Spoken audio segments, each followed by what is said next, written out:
Adam Curry, John C. Dvorak. It's Sunday, November 18, 2018. This is your award-winning Gitmo Nation Media Assassination episode 1087. This is No Agenda. With traffic and weather together, sports on the threes, and broadcasting live from the Garden of Amsterdam in the loft in Laden in the morning, everybody. I'm Adam Curry. And from northern Silicon Valley, where the Zephyr just went by. It's smoky, by the way. I'm John C. Dvorak. It's Crackpot and Buzzkill in the morning. I didn't expect to cut it so close. So were we in time with the Zephyr or what? We started the whole thing just as the Zephyr appeared. It's a 10-car train, too, for some reason. Some people must just be thinking, what the hell are these guys doing? Oh, my God. Can you see that, Zephyr?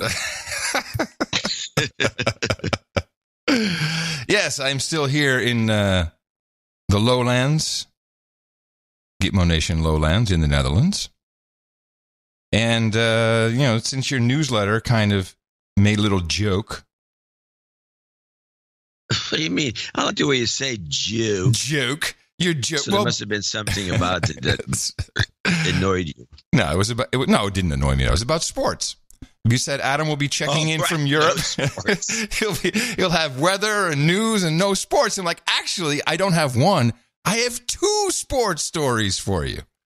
Wow. Yeah, and of course, I would never have known this if it wasn't really big news, particularly here in the Netherlands. They may not have even been at this year's World Cup, but the Netherlands are red hot right now, as their 2-0 win over world champions France proves. The shockwave has rippled around the UEFA Nations League. Having also beaten Germany, the win sees the 2014 World Cup winners tumble down into the league's Division 2. We have players with exceptional technical experience and also power and speed. We know why we won against Germany and why we won against France. On Monday, they play at home with only pride at stake.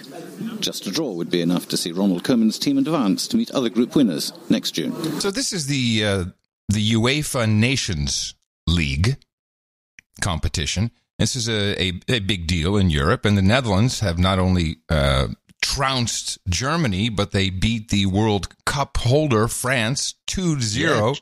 2-0 with the final goal being a penalty, a panenka. I don't know if you've ever heard this term. So right at the whistle, right at the very end of all time, there was a foul occurred. The guy takes a penalty, which is just the last second of the game. And, typically with soccer, the goalie's going to choose a side he's going to dive toward, and the kicker is going to choose a side. And if those two match up, the goalie usually has it. But there's this one. Wow. There's this one move called the panenka. And that is, you don't really kick the ball, you just kind of scoop it with your foot and lob it right in the middle. And so the goalie is on the ground in the corner he chose, and the ball goes whoop, poop, poop, poop, and kind of poops right in. So it was a total humiliation. At the very last second, they scored the second goal. Yes. So how did that change the outcome of the game? No, it was just for the humiliation. It was pure the humiliation of it. But here's my question. In the United States of Europe, where nationalism is a bad word, where there's no nations, no borders, why do we have all of our guys in each country dress up in a color and go fight for our nation in the Nations League? Surely this atrocity must stop. I think they have to put an end to it. I mean, it's when you think about it. Make up your mind, people. When you think about it, it's like, wow. I have to say, though, all of the online dictionaries in the past week, maybe 2 weeks, but of course I didn't check them all. How many times have we gone into an online dictionary and have we looked up the definition of nationalism? At least 3-4 times. Every other show, it seemed, with a different dictionary. Well, all the dictionaries have now done a switch where the second or third definition is now the number one definition. Here's Merriam-Webster, which I know we read previously when looking up the definition of nationalism. The number one definition, as of today, nationalism, excessive favoritism towards one's own country. They dropped the word excessive in there. Yeah, And synonyms. Why would it be what is favoritism to one's own country without the word excessive? So you know how the dictionary has that definition, and then under it has a little line. So it says excessive favoritism towards one's own country, and then a little asterisk. Nazism's almost epic nationalism appealed to downtrodden Germans still suffering the humiliation of being defeated in World War I.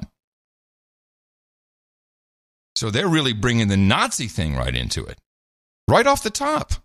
Shameless. Why? I'm okay. I'm okay with it now. Like, okay, finally you changed the dictionary. I guess we all agree there was a meeting somewhere.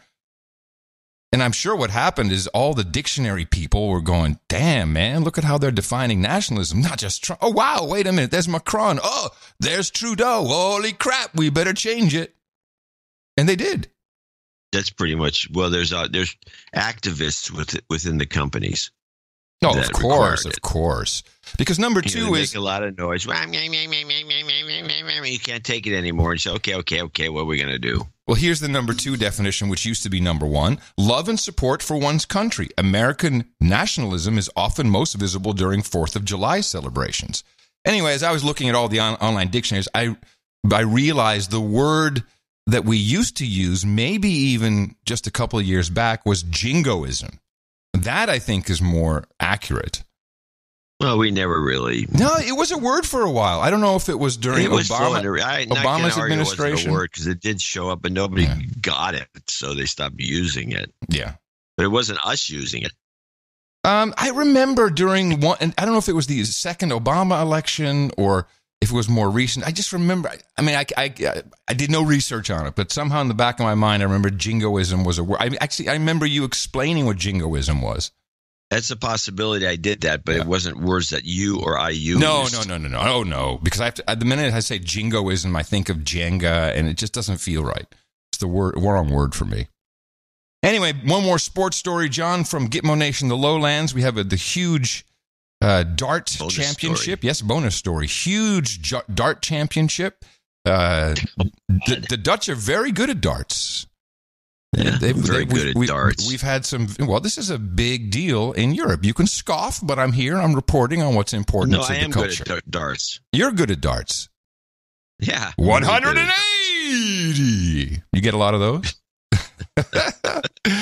Well, there was the final match. The Dutch guy lost, but he had a very peculiar reason. He was extremely distracted by something that happened, and he blamed his co-finalist, I think is a Scot. Now, you're going to have to try and focus your ears to listen to what I think the Scotsman, I think it was a Scotsman, what he's saying here.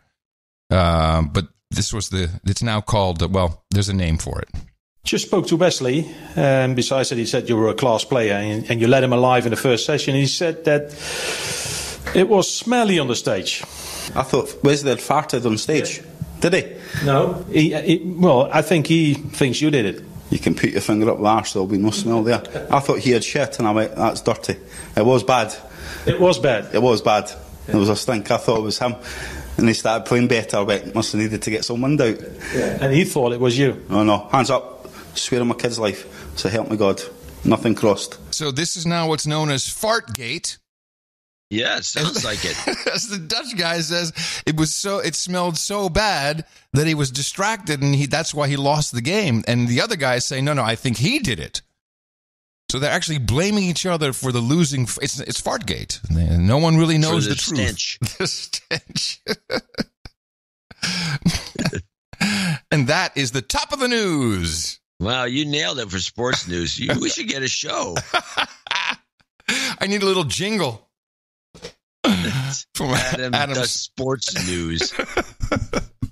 I knew you'd appreciate my sports topics. Yeah, they're entertaining.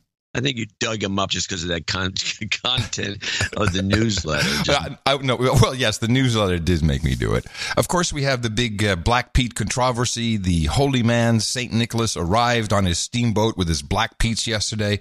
We've been tracking this story on the No Agenda show for 5 years. Where does the steamboat go? After it, it comes from Spain. What route does it take? Oh, it just up the coast. It goes around and comes around. It doesn't go up any bunch of canals through France and all that. It comes up. Which I think you can get from France through the canal system up to Rome. No, and he does not. It's a rather big ship. So, no. And he's got a horse on it. You know. Anyway, what's the horse doing on the ship, and what's the point? Saint Nicholas. So he doesn't have a sleigh and 8 tiny reindeer. He has a white horse, and he's on the ship on the horse. So on the top of the deck, he's on a white horse. And he looks like the Pope with his hat and his staff and all that. Huh. So this is very old tradition. We've been tracking for the past 5 years. This controversy. No, I looked it up. I find clips that we had from 5 years ago. Here's the thing. A reminder that this really only started when, I forget the woman's name, from the United Nations Human Rights Office, whose sole job is to get reparations paid to mainly islands such as, you look at Indonesia and Haiti and, anywhere where slaves were created and grown and taken away by the evil West. Well, I don't think Indonesia qualifies, but Haiti for sure. I think the Dutch had a lot of stuff going on in Indonesia. Oh. You may want to look that up. Some Dutch thing. Okay, that's possible. Well, that's why. I know that they stole the cuisine from Indonesia. But. Yes, well, that's why this was happening in the Netherlands in particular. And it was just to get money, and it started this whole conversation. Here's how bad it got. Where the night before the Sint was supposed to arrive, and I might want to remind everybody, this is this now, you're talking today or 5 years yesterday. ago? No, yesterday. The day before yesterday. Okay. Yeah. So the evening before yesterday, in the Netherlands, whenever it's December and the November, December, and he's coming, and all the kids are going to be they're excited. Is this the real reason you stayed there? Is because you really like to reminisce about this character? It's very interesting from a social standpoint. What's happening here? So what I'm trying to get to is that at 7:00 we have the news on the Dutch public broadcasting stations. There's 3 stations, 3 channels, and they do the news. At the same time, on one of the stations, that for these few weeks, they replace the news with the Sinterklaasjournaal. So it's the St. Nicholas news. And, the kids all gather around, they watch it. And, of course, it's a fairy tale about there he is. We see the steamboat.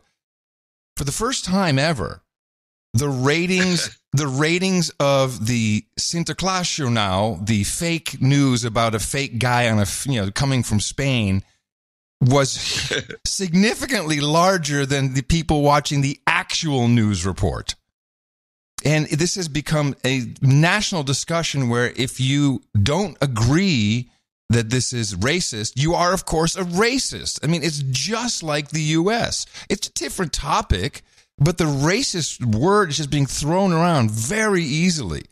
And here's what's even more interesting. As I was looking back through all past 5 years of this controversy, there was more actual physical fighting and protesting 5 years ago than this year. Even though the topic was the top of all news and it's at the front of every newspaper. Everybody has an opinion, but I think it's just everything's online. It's all on Twitter and TV talk shows, pretty much. The real protest wasn't too bad. They arrested people, and there were people on one side yelling, kick out Zwarte Piet. Literally, they have an organization here, kick out Zwarte Piet. And the other side, it's parents going, ooh, and the kids are walking in the middle, and it's horrible what's happening. The kids are being terrorized. That's fantastic. Yeah, well, yes, it is. This is why I like to talk about it. So it's been nuts. But as you know, the High Court said no problem, can do whatever you want. It's not racist. This is a tradition. And I have to say, I didn't see a lot of the rainbow Pete's or the came down the chimney Pete, who's only he's scuffed black because it was just soot from the chimney. All these other politically correct ideas. Pete's, yes, yeah. Politically correct Pete's. So it's interesting to see how the outrage has grown online, grown in the media. Of course, that feeds each other. But in real life, people didn't really get up and go protest. Which, if you think about it, is a very odd occurrence. This phenomenon of This is the phenomenon of the internet, where people, if they blow off some steam on the internet, they think they've done their job. Yep. That's my conclusion, We've gone through this for years and years. We've seen all these ideas. Oh, don't let this is going to ruin the net if they put this law through. Let's protest. And people, they don't write letters. They just bitch and moan online, and then it goes through anyway. And they say, well, we tried as hard as we could. That's exactly right. I see that. I think that's the same that's going on in the U.S. More of the vitriol and the anger and the hate is all on online, and it's just really not spilling over. And I think people get tired of it too. And you can just turn it off. And you walk away and like, okay, I got my frustration out. I'm done. So it may be a good thing in a way. Well, I think it's a good and a bad thing. If you actually have to take action for something that is important, you're not going to do it. You're just going to bitch and moan online and whatever. California is the perfect example of that, the high-tech state that it is. They just overrun by Democrats getting their own way. And it's so different than, for example, France. I have a clip. And I'll just play this clip on the gas tax in France. Oh, yeah, I was hearing about this. Hold on a second. Yes, here we go. In France, at least one person is dead and dozens injured after protests against the country's increasing gas taxes. The demonstrators wore yellow vests and blocked roads across France in an effort to send a message to President Emmanuel Macron. A woman trying to make her way through the crowd in a car panicked, hitting the group. She's now in custody. Macron implemented the taxes to decrease fossil fuel consumption. Protesters argue that the taxes place an undue burden on poor citizens. And, in fact, the taxes do create an undue burden for citizens in the United States, especially in California. We have a lot of poor. We have a lot of poor. But nobody cares. The Democrats put it through for the same two purposes. I mean, for fixing roads, even though the old taxes were for fixing roads, but they stole that money. what they use it for? Fixing. They stole it. They're going to steal this money too, but they're fixing roads and to keep people from using cars in the first place, which is more subtle. And everyone, this is no good. We got to repeal the gas tax, and then it got passed anyway. Nobody wants to. I have a little more exciting clip about the same topic. Over 200,000 protesters have blocked roads and motorways across France, causing many accidents and one death.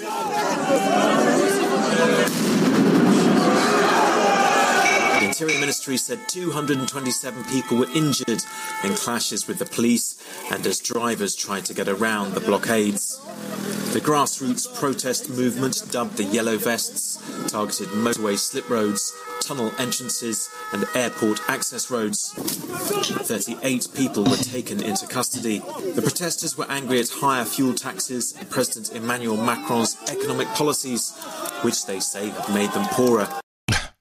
So there was kind of a ruckus there, too. Yeah, well, they showed the ruckus on CBS, but they didn't make it as exciting as you like to put it. That was Euro clip News. is that one, which had more sound effects and it was sweetened. It and had a British guy giving the announcement, which always makes it more exciting. But I just read about a scam that the IRS is pulling, which I was very surprised by this. They've changed the way they calculate inflation for the 2019 tax regulations or whatever. It's not a law. It's just the IRS determining something. And by changing the way you calculate the inflation, and this goes to, certain deductions like, the one general deduction you can take is $24,000 if you're a couple. What is that? You're asking the wrong guy. Okay. It's the number of these standard deduction, I think is what it's called.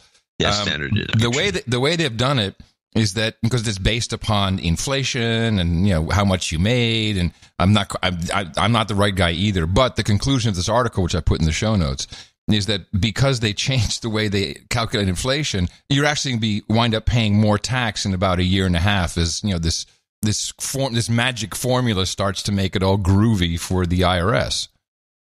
It's like a hidden little tax they put in there just by a simple math change. Hey, they got to gouge the public. That's messed up. I know. I was surprised. I know, of course. But I'm just saying. It's like, I didn't even bring it up. My goodness. But I can see people bitching and moaning online, and then nothing changes. That's true. Well, I see. I have a little Brexit backgrounder, since I'll just kind of blow through some European news. Here is the man who Sorry? Oops, no? I was just going to say, I actually have the report from Canada. I've added CBC to my mix. Well, that's what I have here. So when you're done, hold on. Why are you adding CBC when I've already added CBC to my mix? I've never noticed one CBC clip from you. Oh, I play them all the time. It's just I don't say. You never tell me this. I didn't know this. Here is the man who began this chaos today, Dominic Raab. The terms proposed to the Cabinet yesterday, I think, had two major and fatal flaws. The first is that the terms being offered by the EU threaten the integrity of the United Kingdom, and the second is that they would lead to an indefinite, if not permanent, situation where we're locked into a regime with no say over the rules and the laws being applied, with no exit mechanism. What would it take for Theresa May's critics to actually unseat her? Well, it would take 48 letters of no confidence from Tory MPs. According to the rules of the ruling Conservative Party, they need letters of no confidence from 15% of sitting MPs. And right now that number stands at 48. It doesn't look like they have that number yet, but they may yet get there. Theresa May, despite all this turmoil, still showing up at the House of Commons today to defend her plan. Here's what she said. Choice is clear. We can choose to leave with no deal. We can risk no Brexit at all. Or we can choose...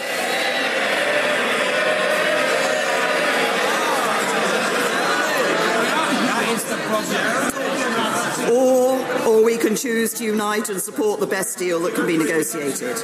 This deal.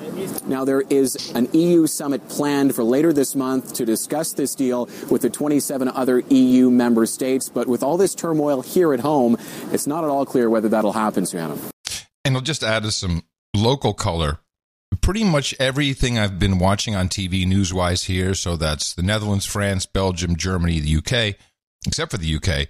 In the EU part, everyone's like, well, this looks pretty good. We're not too excited. It's going to be all great. No one's freaking out. They don't really care one way or the other. It just doesn't seem to be a big deal here. Well, that's because you're not in Poland. Now, there was something she said in there that I thought was peculiar. Mm-hmm. She had three choices. We can do no deal. Yeah. We can forget about it and just stay in the EU. Yeah. No Brexit. Yeah. Which was choice number two. And the third one was take this deal, which is the best deal, she says, right, which is that 528 or 545 page document. Right. No, but a no deal Brexit is different from do nothing. The no deal Brexit was choice one. The second one was to take our chances and stay and not do the Brexit. Yes, correct. How is that a possibility? You see, when you slip it in, then people don't think about the fact that they had a referendum about it. You just slip those words in and you go, oh, that seems like a choice. Who knows? It's a scam. This is what I think they're going to try to do then. Yeah. Why would you put that in as an option when it's not really an option? Unless the whole thing is a scam. In other words, the Brexit vote means nothing, And I mean, I can see that second option. Well, I guess we can't do that because of the Brexit vote. Let's do the Brexit vote again. Right. That's the only way to do it. I mean, we have what's in March. It's March. We got like 3-4 months before March comes around. Oh, we could have a do-over easy in that time. Yeah. Mm-hmm. So I'm, I got the Canadian report. Okay. And yes. The Canadian report has one interesting little tidbit in there. Okay, hold on a second. Hold on one sec. I see at least 3 clips that you have, that I have from CBC. So the only thing I'm going to ask you is, did you get these emailed from a producer? Because I did. No, I got them straight from the CBC. I have a VPN that goes to Canada and picks up their broadcast. Okay. No, I was just surprised. Well, tell me what the 3 are. I'm curious. Well, I have the kilogram. And so I have this one, and there must be another one. What's the third one? I can't find it right now. Yeah, there's a couple. It's all right. I just want to make the kilogram one I thought was just a filler. But this is the Canadian view of Brexit, and they have a bunch of stuff. And what's in here that I thought was interesting was the bookies have dropped the bet. Yes. Yeah. That's good. A life of confidence in the Prime Minister, Mr. Gale. I absolutely do. I'm also looking forward to continuing to work with all my government colleagues in Parliament in order to make sure that we get the best future for Britain. And on radio this morning, May again insisted that's exactly what her plan will do.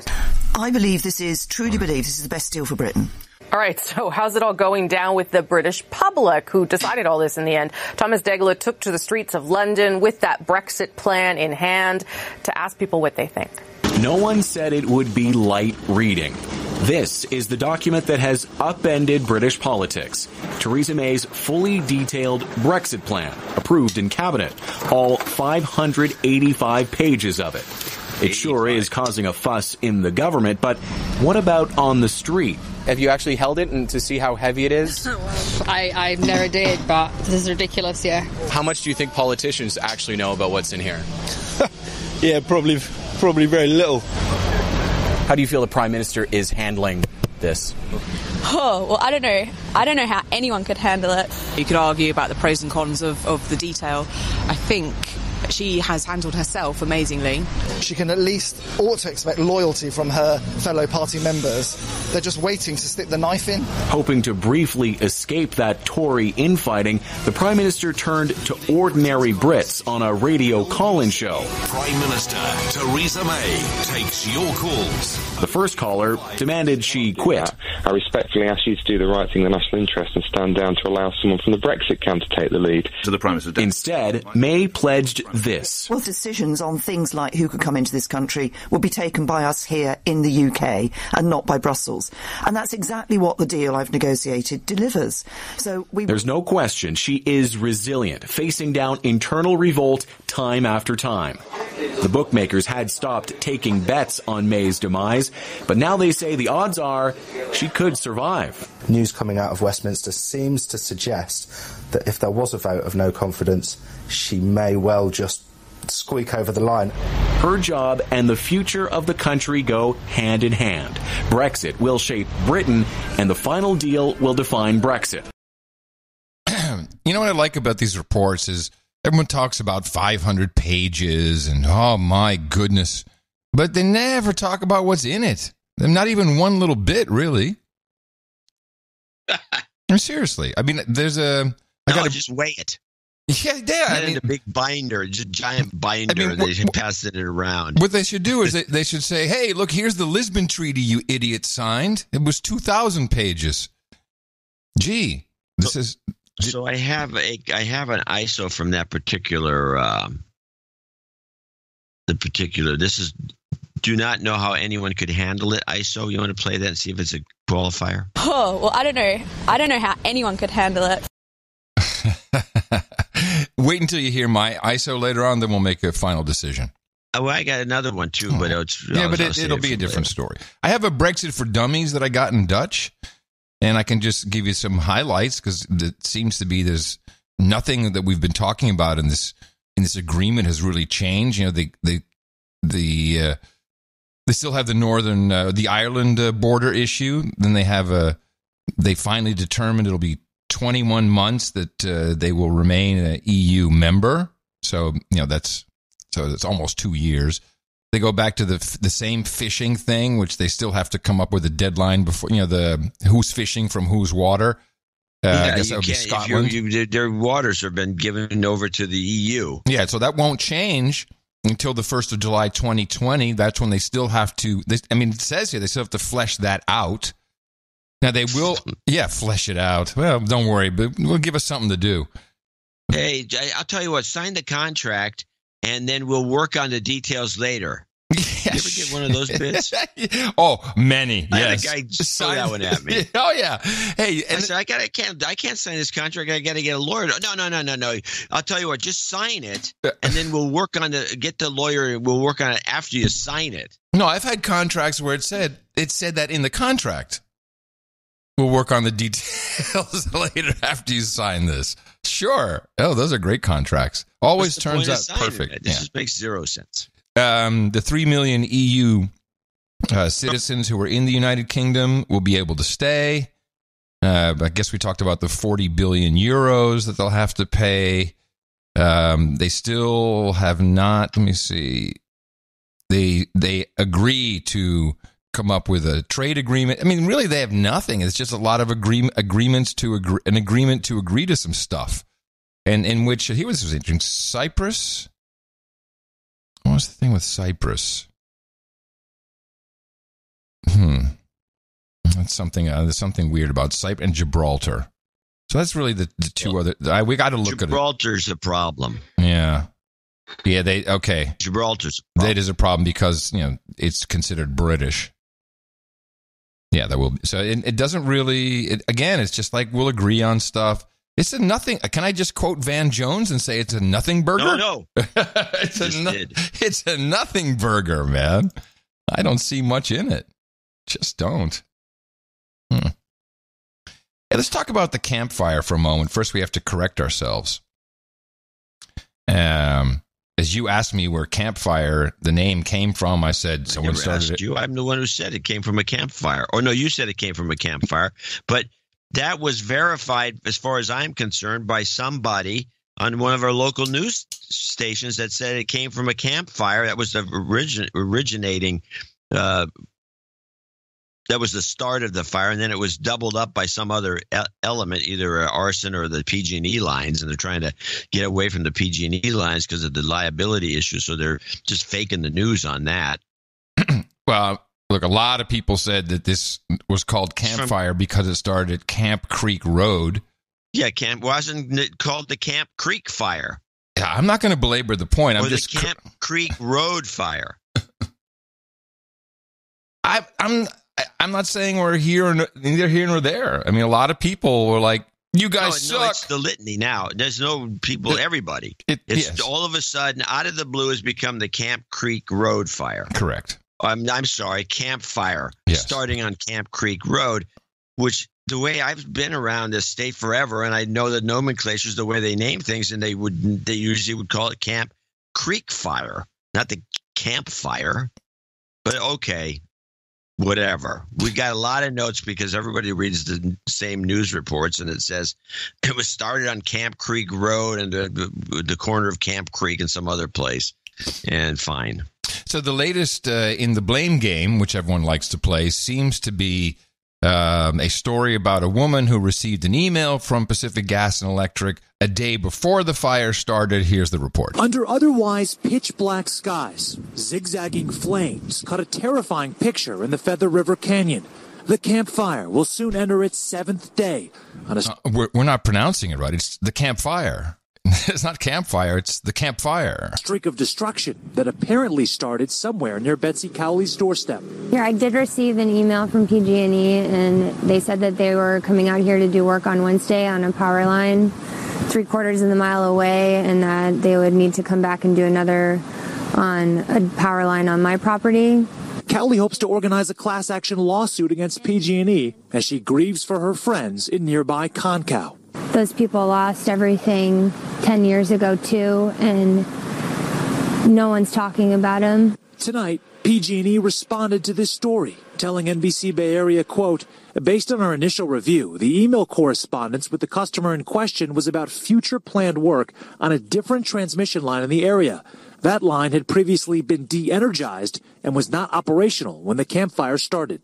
PG&E also told us they're cooperating fully with the investigation on a cause, though with Concow and many other neighborhoods decimated, calls for more information linger. And PG&E, if this is their fault, they need to be held accountable. And they need to do more than just jack up their rates. And they need to help more. There you go. Everyone is looking at PG&E, which could be the culprits. As I was deep pockets. Yeah. But as I was going through some stories, this was one of those the truth always comes out type deals. And no matter what you do, the truth will just slip out and you won't even notice it yourself, nor will your colleagues at the news desk. And I know... Oops. President Trump, when he was in France, had something to say about the wildfires devastating California this weekend. He wrote, "There is no reason for these massive, deadly, and costly forest fires in California except that forest management is so poor." He accuses officials of mismanaging. By the way, you're going to want to listen to the guy at the end, not her. She's just important for the setup. The forests, and adds, quote, "Remedy now or no more Fed payments." I want to get Tom Sater in here from the CNN Severe Weather Center. And Tom, some West Coast Severe Weather Center firefighters had an answer for the president. I want to read part of it to you. The head of the Pasadena Fire Association writing, "Mr. President, with all due respect, you are wrong. The fires in SoCal are urban interface fires and have nothing to do with forest management. Come to SoCal and learn the facts and help the victims." Tom, a strong statement there from the California firefighters. Fact check President Trump's tweet for us. Okay. I enjoy being in the weather department because it's neutral, with the exception of climate change issues, but... We're neutral. Except for the issue of climate change. That is clip of the day. I was loving it so much.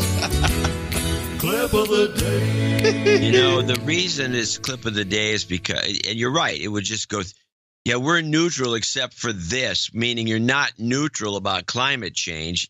But since they're all in on the whole thing, they can't even see it themselves that he said that. There's fact check President Trump's tweet for us. Okay. I enjoy being in the weather department because it's neutral, with the exception of climate change issues, but... Oh, man. And if you just listen to the guy, he continues and you just don't even think about it. But holy crap. It's so true. So true. Now, being outside of the U.S., you have different filters when stuff is comes in at different times of the day. And it's, to me, very enjoyable. It's just, it's so refreshing. Different kinds of news, sports news, Fartgate. I mean, come on, I'm having a great time over here. But there's something that happened surrounding the fire and a quote from Trump. And, man, we really got to watch it because this is happening more and more often where there's a little quote from the president, which, turns out is, it doesn't just happen with Trump. It turns out, this should be the defending Trump segment. I need a jingle for this. Adam's going to defend Trump. We're defending Trump. We're Trump defenders. Trump defenders. Trump defenders. Trump defenders. So Twitter explodes in front of my very eyes. What an ad! What a moron! What a dick! I've got people, and this is just our producers, not even Twitter, man. This is just people who we know. We've got guys from Finland. Whoa, what an idiot! Doesn't even know that it's not the same. We don't have the same climate. What is he going to rake everything into safety? And when you hear the segment, which is out of context of the entire affair, it sounds kind of stupid.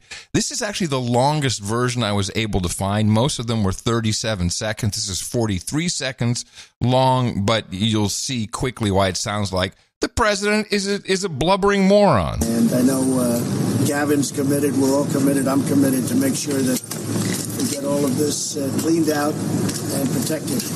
Got to take care of the floors, the floors of the forests, very important. You look at other countries where they do it differently, and it's a whole different story. I was with the president of Finland, and he said, we have a much different, we're a forest nation. He called it a forest nation. And they spend a lot of time on raking and cleaning and doing things, and they don't have any problem. And when it is, it's a very small problem. So I know everybody's looking at that to that end, and it's going to work out. It's going to work out well. So, it sounds like he just launches into, well, we got to rake the floor just like Finland does because, we all know they have the same climate. And that is real Dimension B thinking. It's when you're completely stuck. If you watch this whole news conference, and it was Gavin Newsom, President Trump, and Governor Brown all next to each other with a significant distance between Trump and Brown. They were not standing really right next to each other. And Trump, for the whole, he's Newsom. We had a lot of coverage of that here. And Newsom was right. Actually, Newsom was chatting away as much as he could because he knows he has to work with Trump. Yep. At some point, and California's in huge trouble, and he knows he's got to make himself look good if he wants to run in 2024, and because that's his goal in life. And Brown is just a grumpy old man. He's just standing back there. He doesn't even know what happened. So Brown was standing there. Trump thanked everybody, calling out guys off camera who you don't know. Everybody except Jerry Brown. And he thanked everybody. What a great job they were doing. And so I skipped a lot of that. I want to play, this is about a minute 45 of what he was really talking about. Then it goes to Brown. And when Brown's talking, man, you've got to see this video. Trump crosses his arms. He backs off and, he's doing like one of those stances with his head kind of cocked, looking over to the left. Like, what do you want to say? Jerk off. It's very aggressive. But when you put it all into context, what he's saying, it's not that crazy, and there's a reason why the United States Logger Association agrees with him, what he said. But that's out of context. He sounds like a dick. Governor, what needs to be done immediately from the federal government? What needs to be done is what is being done. That is to put FEMA on the job, make sure our first responders are supported. We get the manpower, women power that we need to get the job done.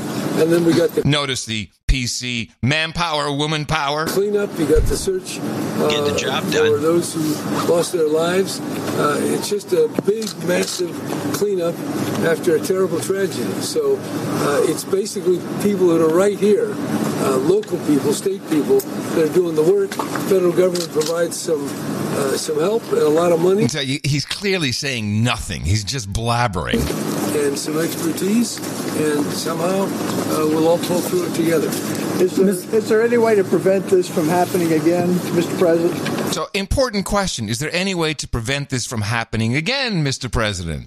Well, we've been talking about that on the ride over, and I think we're all in the same path. We do have to do management, maintenance, and we'll be working also with environmental groups. They've really, I think everybody's seen the light. And I don't think we'll have this again to this extent. We're going to have to work quickly. But a lot of people are very much, there's been a lot of study going on over the last little while. And I will say, I think you're going to have, hopefully this is going to be the last of these, because this was a really, really bad one. And I know Gavin's committed, we're all committed, I'm committed to make sure that we get all of this cleaned out and protected. Got to take care of the floors, the floors of the forest. Very important. You see, when you hear it now in context, it makes a lot more sense. The thing about this, and of course, predicting this won't happen again is a joke, because we have nothing but these fires here every year, and it's been going on since I was a little kid. But in the olden days, they used to do brush burn-offs, and we had a couple of people write us, some of our producers, saying they've been mismanaging they stopped doing a lot of stuff they used to do. Burn bags. Yeah, burn bags, sure. We used to, when I was at the air pollution district, they used to have these, they used to burn these. Ducks Unlimited had a kind of an unlimited permit to do all these burns, and they do these massive burns in these areas that were very flammable to allow the ducks to come in.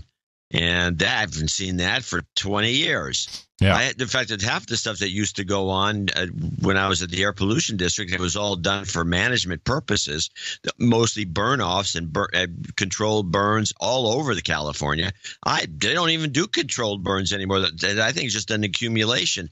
And we've been lucky until now, because in the month of October, usually, especially up there where that fire was, there's always had at least a week of rain that would just soak everything down, and there's no way it's going to catch on fire. But we've been dry up there, right? And for the whole time, and then this thing catches on fire and goes nuts. And add to that, it's just a coincidence. If it wasn't for that, they would have kept going. But they need to get back to their old policies of controlled burns all over the state. They don't do them.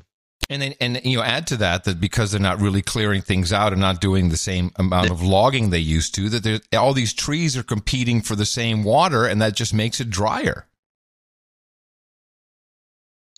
I couldn't argue against that. Well, that's what the loggers say. Let me see. Where's this? The loggers are right. Yeah, it's the. Let me see. What's the name of this loggers organization? Loggers don't like this any more than anybody else. They lost a lot of logs. Yeah. Why did they stop logging? I don't understand that at all. Yeah, what's the National Logging Organization? The Loggers Council, a coalition of state and regional associations that represents independent contract loggers. There you go. So they agree. And so you have a disaster like this with a bunch of dead people. There's over 1,000 still missing. That's the latest number. Yeah, it's pretty bad. A day wrecker, I would say. Yeah. And there's no emergency system to tell people. I mean, there should have been but they never thought of something like this happening. It's never happened before in this area. No. And look how much greener it is than usual. Yeah. Oh, it's kind of brown now, but okay. We just don't worry about it. Let's talk about. Right, so yes. No, go on. Oh. No, I was going to move to another topic, so go ahead. Oh, well, let's talk about Assange. Oh, okay, good. Yes, I have been reading. I'm glad you have something because I don't really have. You have any. a clip from I have an Amy clip, mm-hmm. and I think she probably puts it as well as anybody because they're big Assange supporters. But this is the Assange indicted whoops clip. Okie dokie. The Justice Department has inadvertently revealed it has prepared an indictment against WikiLeaks founder Julian Assange. In an unusual development, language about the charges against Assange were copied and pasted into an unrelated court filing that was recently unsealed. In the document, Assistant U.S. Attorney Kellen Dwyer wrote, "Due to the sophistication of the defendant and the publicity surrounding the case, no other procedure is likely to keep confidential the fact that Assange has been charged," unquote. The news broke Thursday night, just hours after the Wall Street Journal reported the Justice Department was planning to prosecute Assange. Okay. So this was some intern or some low-paid millennial. I'm blaming the millennials. Of course. Who just, okay, I can just cut and paste it. Because somebody said just cut and paste it, the boilerplate. But they didn't cut and paste the boilerplate. They cut and pasted this information. And it shows up. Where's our checks and balances, damn it? So they also had on the lawyer. But hold on. So what does this mean? Because I really haven't followed the story. What does it mean for Assange? What is happening with him? I mean, this didn't help me understand his current position. What it means is that all these lies that we've been hearing, that Assange was and his lawyers were right, that the United States was out to get him. Right. Yeah. Normally the CIA. Right. So that means what? He stays where he is, or that is means Ecuador they actually have indicted and charged him, even though they denied it because they didn't want him to get wind of it, because then he's going to hunker down longer, and now they're going to have to put pressure on the Ecuadorians to kick him out. Right. And they're willing to do that, but there's a lot of stories. And I don't believe half of them, but it's like, well, apparently Assange doesn't bathe, and he's stinking up the embassy. Oh, hit job. All these kinds. Hit job. So he's stinking up the place, and they want him out. Right, he's smelly. Won't pay for his deals or something. I don't know. He's got a lot of complaints. Political asylum ejected for being smelly. Oh, come on.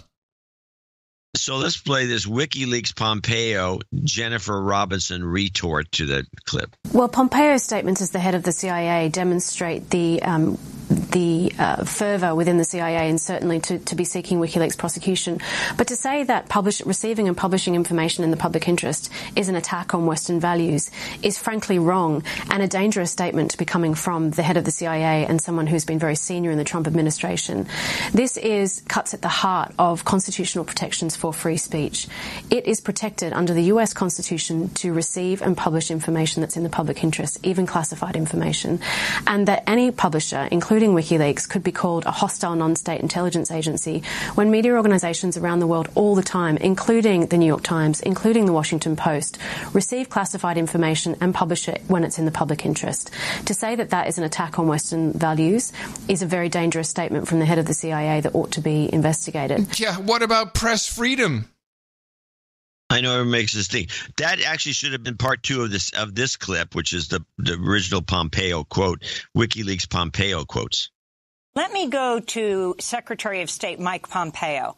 Last year, just after he became CIA director, in Pompeo's first major address, he blasted WikiLeaks. It's time to call out WikiLeaks for what it really is. Right. A non-state hostile intelligence service often abetted by state actors like Russia. In reality, they champion nothing but their own celebrity. Their currency is clickbait. Their moral compass non-existent. Their mission, personal self-aggrandizement through destruction of Western values. So that was Pompeo. Of course, this certainly went against what his boss, President Trump, had said. I believe in the campaign in a month or two, he raised WikiLeaks, praised WikiLeaks well over 100 times. Let's go to one of those moments. This just came out. WikiLeaks. I love WikiLeaks. There you go. Let's just review for a moment, because if they're going to do anything with Julian Assange, they also need to arrest Glenn Greenwald. As you know, it was Glenn Greenwald who actually broke all the stories and passed, as we reported on many times, passed each time they were going to report on something. They sent it to CIA, to the White House, and said, here's what we're going to report. Do you have any comments? Anything to be taken out? And they would either say, nothing, or I don't think there was any case where they really said you can't leave that in. But they knew about it, and Glenn Greenwald was right there publishing. And this is, people forget, but this is insane. Press freedom. Yeah, and then they go into all this thing. Then they're making a big fuss about Jim Acosta's press pass, even though apparently, according to at least some sources, there's about 40 of them that have been issued to CNN and different people. And this is one guy. And they make a big fuss about that. And where is the media on this? Where are the protests? Where is the petition? Like the petition that came out of the University of California condemning the White House is the University of California, Berkeley. And so, which we've associated with the CIA, especially the graduate journalism department, which is where this came from. And to remind people why we do that is because so many people have been cropping up from that group, the graduate school, in various weird spots. And you remember the 2 Chinese girls that were up in North Korea and snuck into the country and then were captured, and Clinton had to go rescue them. Bill Clinton had to go fly over there. Yep. Those 2 were from the graduate school of journalism at Cal. Yes. And then this crazy group of 3 people that were somehow walking through the minefields on a hike. They were hikers. Iran. They were hikers. They were on the Iraq border and wandered into Iran for some unknown reason on their hike through the minefields, and they were all captured. They were all from the graduate school. They were captured and by the way, they were all captured and charged as spies, both in North Korea and Iran. And so now this same group comes up bitching and moaning about Jim Acosta having their license pulled. But where are they? Where is the protest from any of the journalists in the entire country, the big name journalists, which probably work on somebody else's payroll? Where are they? Where's the bitching about shutting down WikiLeaks? Where is it? It's press freedom, baby. Press freedom. Press freedom. Give me one example. No, press freedom.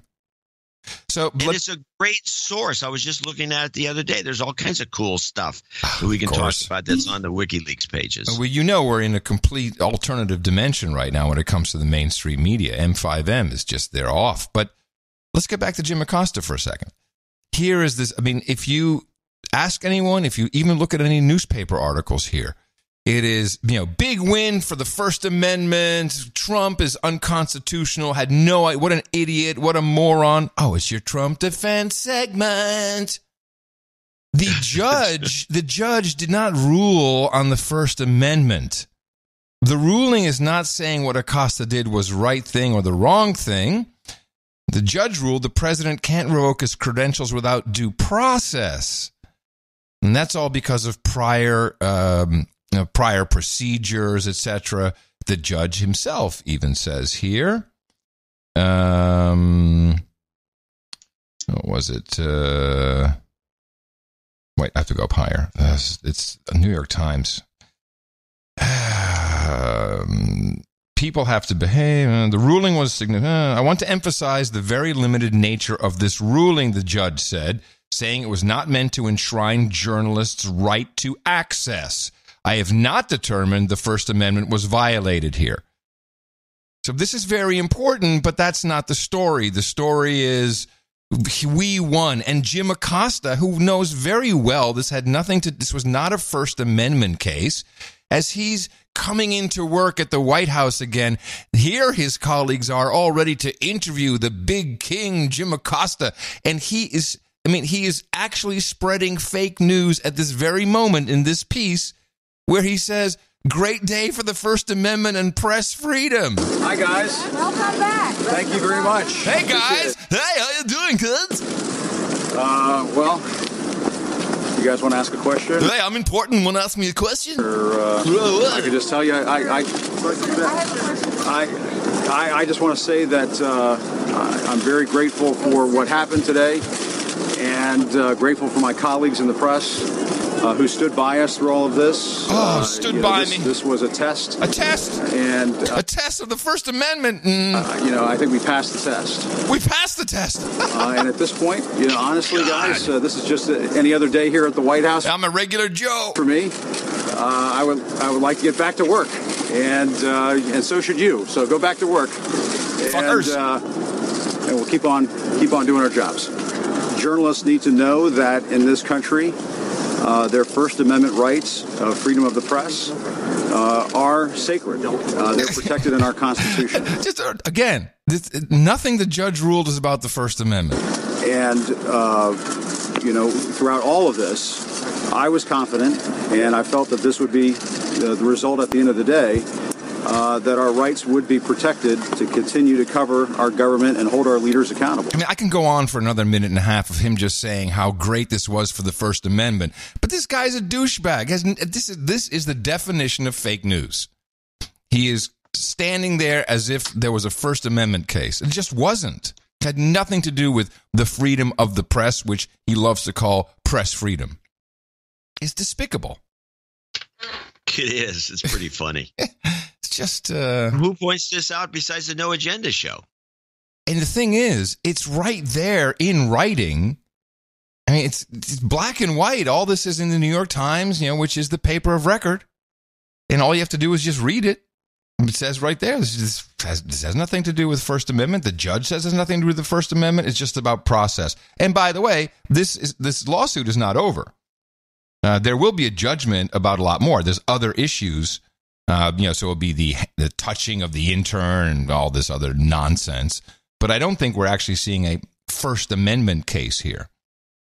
But this is, again, it's the new speak of freedom of the press, which means the press, or really... Press freedom. Yeah, but in the Constitution, freedom of the press means the press can print whatever they want. They have the freedom to say whatever they want. That's their freedom. This has now been translated to press freedom, which is not the same thing. And somehow, even though the judge literally said this is not about access, somehow everyone thinks that the press freedom means they deserve. I mean, I want my press freedom. Let's go sit in the White House. We'll do a show from the White House, from the briefing room. We have press freedom. We have the right to be there. You certainly do. You're a journalist. I'll go there tomorrow. I know you're all over it. It's appreciated. No, it's pathetic, and I don't know. Yeah, but he's, Costa's. I think that Scott Adams did an analysis of this guy, and I have to give him kudos on this one because I think he's right. Because Scott every day, this is whatever he does, an hour or 45 minutes of talking to a camera. So he goes on about, he says that Trump's whole thing is showmanship and it's designed to just get a lot of attention, and it's a lot of it's nonsense. He says Acosta is the best example of the news media doing the exact same thing. Yeah. He's just being Trump. Yeah. And he says he gets attention, he draws attention to himself, and he's not completely convinced that the two of them are in cahoots. That's an interesting concept. That's an interesting idea, because Trump clearly doesn't know how to handle him. He has not figured out yet what the right way is, other than crossing his arms and doing his Mussolini jut, his chin jut. Yeah. Which is an official term. Well, he says Acosta is just pulling at Trump, and he's really making hay with it, and he is. He's doing a good job of that. Adams isn't sure that Acosta knows he's doing it, but that is what he's doing. Because Acosta doesn't seem like he seems like just an egomaniac. But why doesn't Trump just never call on him? That would work. I don't know. It's not that important to me. It's just fun. Well, I consider it's important to the show because it allows us to play a theme that you are not playing anymore, which is distraction of the week. And I think that the Acosta thing is totally a distraction of the week. The distraction of the week on No Agenda. Look over there. It's getting way too much attention. And with that, I'd like to thank you for your courage and say in the morning to you, John C., where the C stands for Campfire, Dvorak. Space Force. In the morning to you, Mr. Adam Curry. In the morning, all boots on the ground, feet in the air. Subs in the water, the dames and the knights out there. Yes, in the morning to everyone in the troll room who came upon their beckoning with the bat signal, which we flip on just before we go live every Thursday and Sunday morning. NoAgendaStream.com. Good to see you guys here. Thank you very much.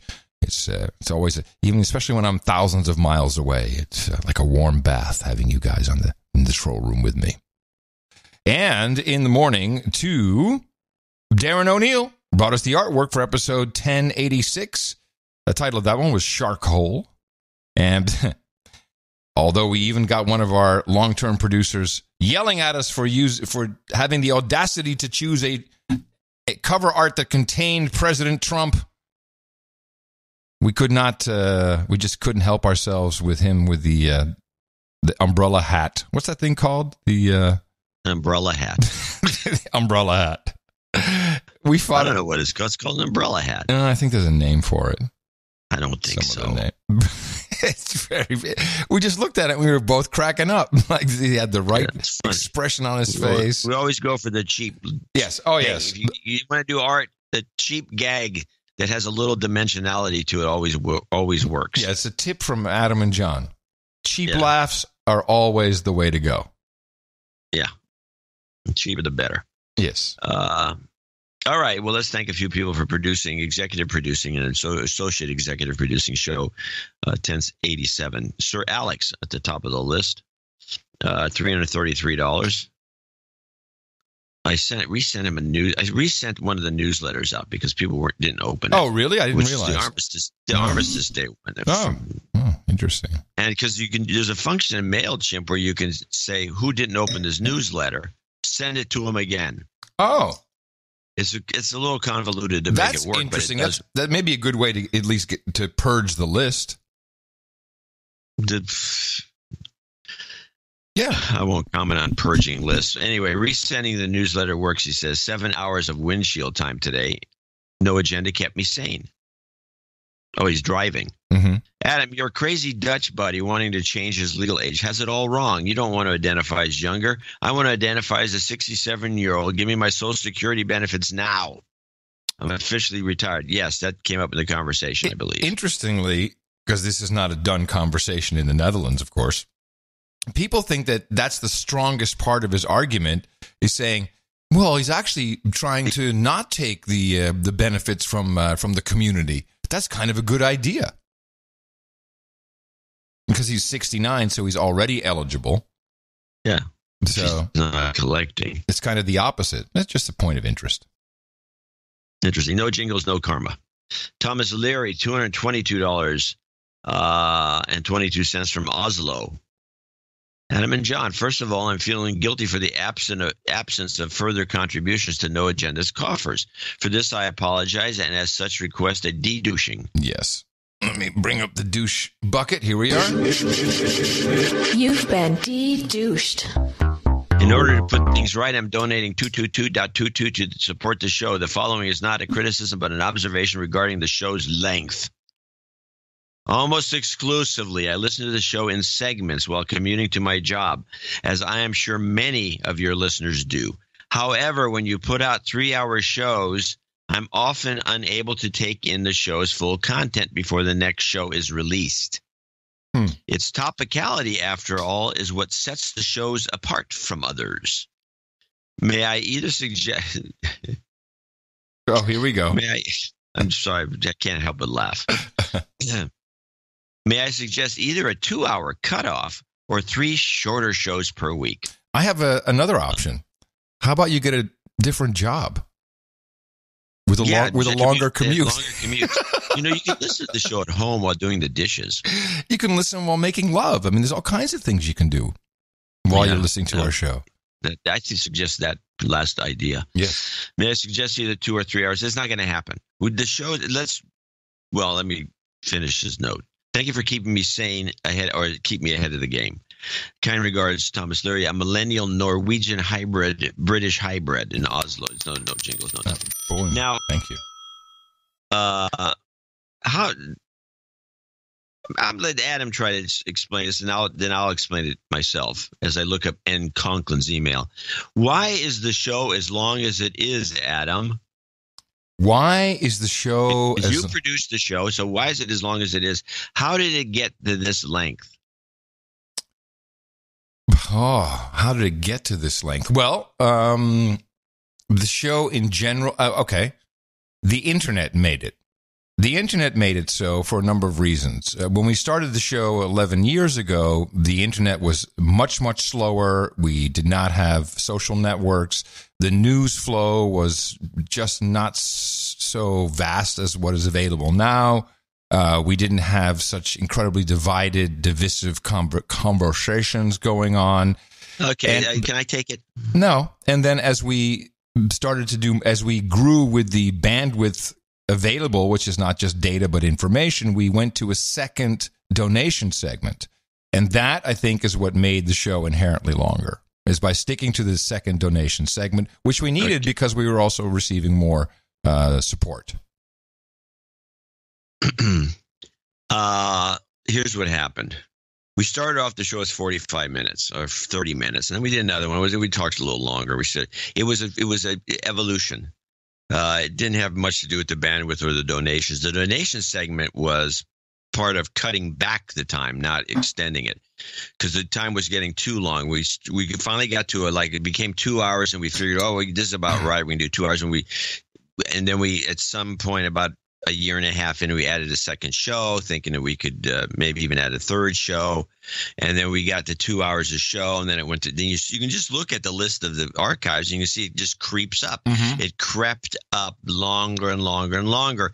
And now the donation segment was it was separated into two so we can put the executive producers aside. But what really happened to that segment was people were writing long notes. They donate $10. Yeah. And they write a 2-hour note. It's like, it would go scroll and scroll and scroll. And we just cut off all these low end notes because everybody had to get their 2 cents worth in it. We could have done a whole show of just reading comments from the listeners. So we changed that. No, hold on. I'm ending the show here, John. It's time to go.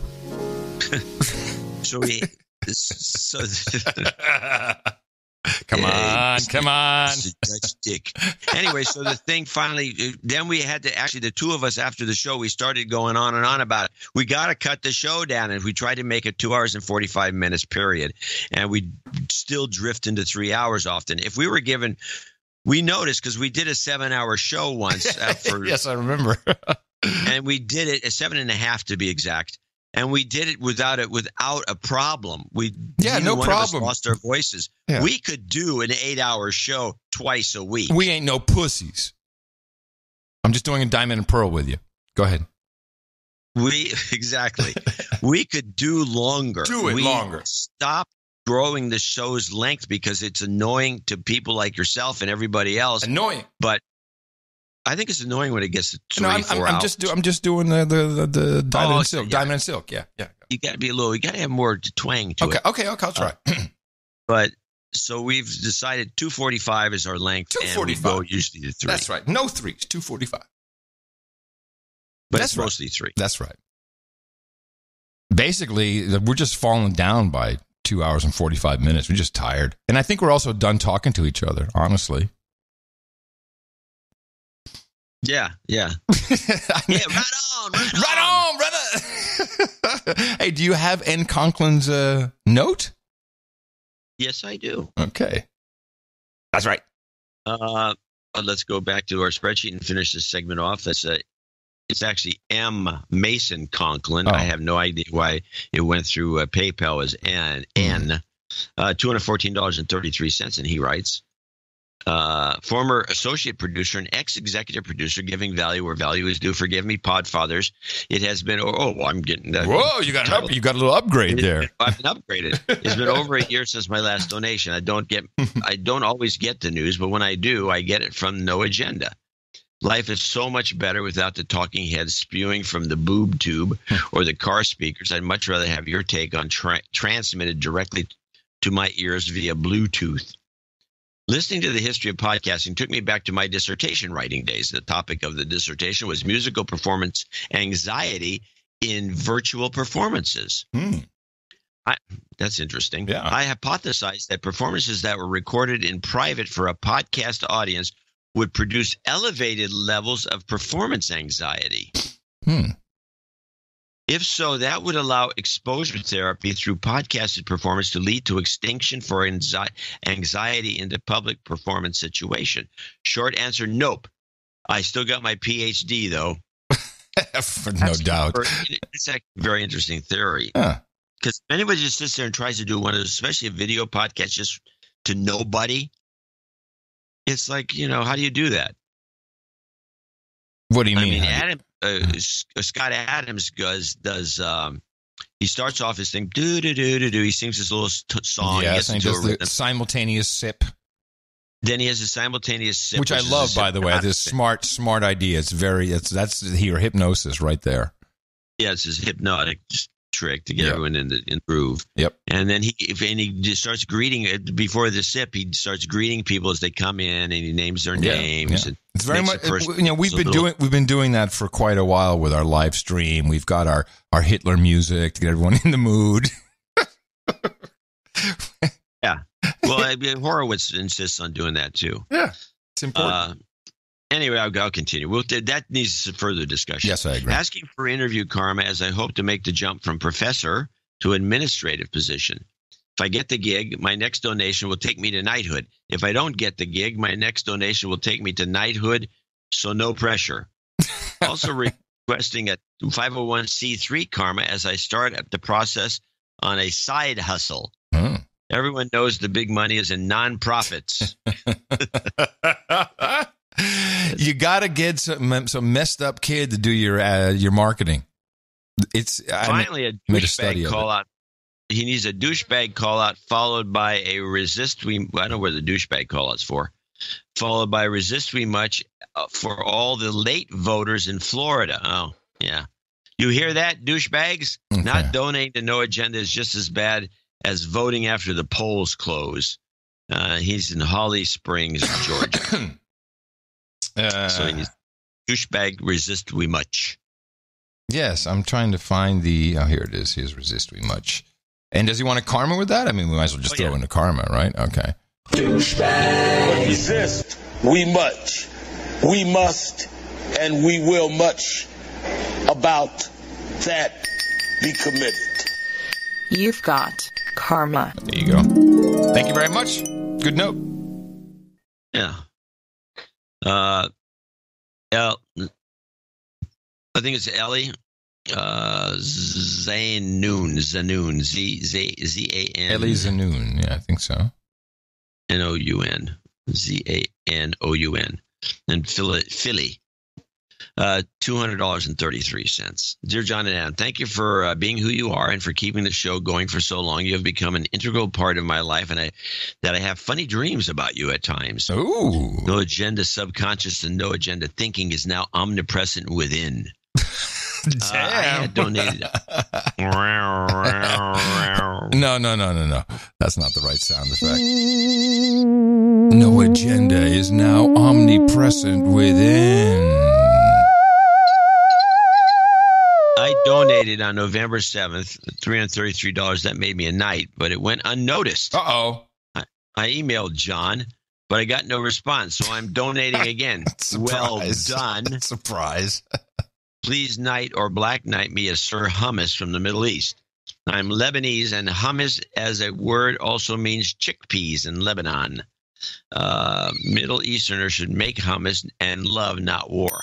John, please note that many Arabs are not Muslims. Moreover, I never said that word, did I? I don't think so. I would have corrected you. You would have. Moreover, many non-Israel Jews that in that region do not identify as Arabs. DNA links coastal populations around the Mediterranean to Phoenician roots. Byblos, a town in Lebanon, is thought to be the place where the alphabet was invented and the first Phoenician city. There you go. There's your cold read issue. Yeah, right on. Nailed it. If possible, please add hummus and Arak, A-R-A-K. I think that's pronounced right. Mm-hmm. Or Iraq. Probably Iraq. Hummus and Iraq to the round table, but only if import is not an issue. Ha, ha, ha, ha. NJNK, love you. P.S. How can someone email you? Well, he emailed me. It has my email. You is at McCurry.com. It's very simple. Yes. Well, I like that because it kind of shows at the end of the day, said purposefully, this whole Arab Jew thing is about hummus. We all know it. It's what you said, yes. Yep, it's about hummus. You've been making this hummus comment for years. Yep, it's hummus. Have you ever had good hummus? I have had, yes, I've had Israeli hummus, I've had Arab hummus, and I've had hummus from Whole Foods. Hummus there's no such thing as Arab hummus or Israeli hummus. If an Israeli gives it to you and says, my mom made this, it's her recipe, that's Israeli hummus. If an Arab gives it ground to a pulp, what kind of a recipe are we dealing? Put a little tahini in it. I mean, there's not much to this recipe. I know, isn't it crazy? I mean, we've been at war for 70, 80 years. And there's really not much to it. Maybe the war's over the hummus recipe. Oh. I'll tell you one thing. Let me tell people out there who've never had hummus. Sabra makes probably the closest in texture to a commercial hummus you can buy. Although there is a hummus out of the Midwest called, I think it's out of the Midwest. The brand name is Oasis.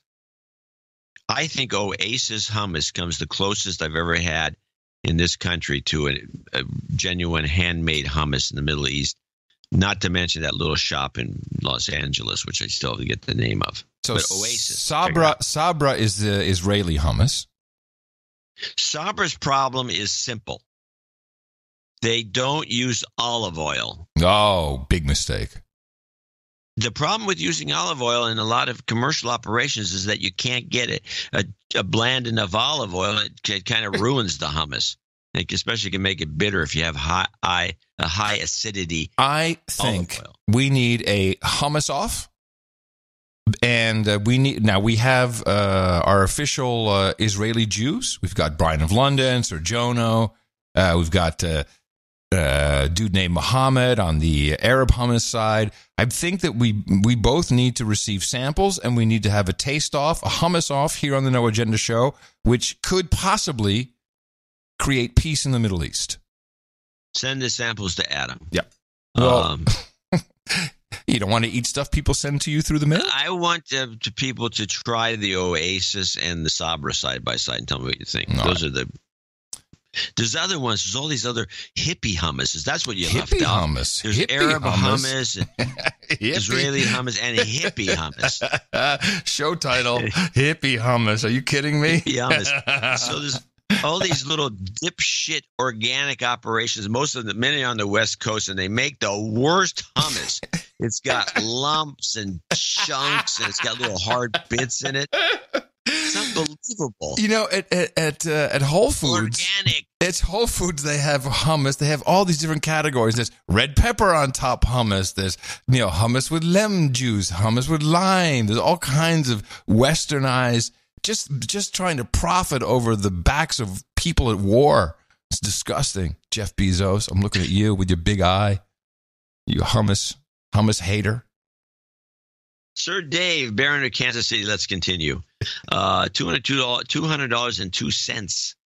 Happy Thanksgiving. No jingles, but please send out another round of F cancer karma for my buddy Brad, who went under the gamma knife for his brain tumor. Apparently, there's still some nastiness hanging out in his brain pan. He's got the same cancer that killed McCain. So I'd like to see that going. Thanks for your courage. Let me do that right. Baron of Kansas City. Do that right. We got some gamma knife F cancer karma. You've got karma. Here we go. People, minimize your cell phone use. Yeah. Patrick Kummer, $200. It was time to donate. Sarah Sanders comics were hilarious in the newsletter. They were very good, and I hadn't really noticed the eye thing until the big eye. The big eye that's kind of up like that. Man, there's some no. I have a couple of caricatures that were made of me, very exaggerated, features accentuated. Personally, I love it. I mean, I find it such an honor that someone went through the trouble of making that and their interpretation. But some of those were just like someone with a third grader drew with chalk. I mean, some of those were pretty poor. It was the good, the bad, and the ugly in that pile. Yeah. It was a good collection. I enjoyed it. Yeah, I think I'm going to do next week. I'm going to probably do, or in the upcoming weeks. I don't want to make promises. Now, the point being, Kellyanne Conway. The point being really that the art of political cartooning, is that the word? Yeah, I think so. Editorial cartooning. Editorial cartooning. Specifically editorial cartooning. Right. That's lost, and publications can't really afford or don't want to pay for that anymore, and it's becoming a lost art. I think that was the point you were making. That point was in there, and one of the things I've noticed is that in the olden days, before the internet came along and wiped these guys out, every newspaper, pretty much from a medium-sized market to a large market paper, had a cartoonist on the staff working full-time, right, often doing up to 5 cartoons a week. Wow. And now they're all syndicated. They just buy somebody's feed from McClatchy or one of the big syndicators, and they put their cards. They have maybe a package of 10 cartoons you get in a bundle, and you just use those and hell with it. Since we're on the newsletter, it has to do with this.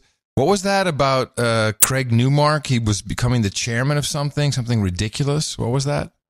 No, Newmark had become the big donor to Craig Newmark is the guy who founded Craigslist. That's what the Craig is from.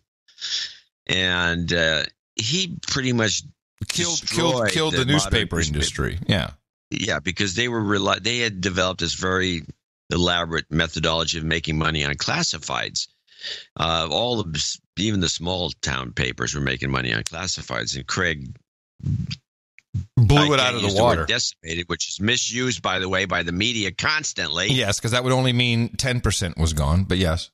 Yeah, decimated means you've lost 10%. But no, we're going to have that changed in the dictionary. That needs to be changed. It needs to be changed. Yep.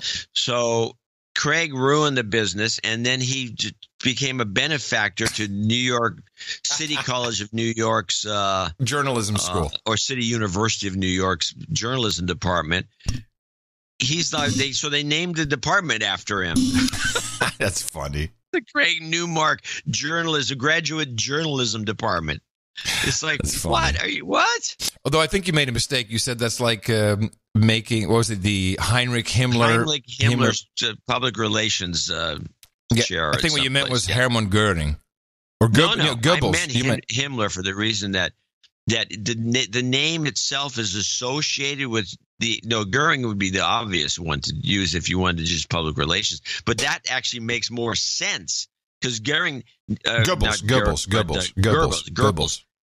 He made more sense. Goebbels made more sense as a head of because his information still applies. He didn't ruin public relations.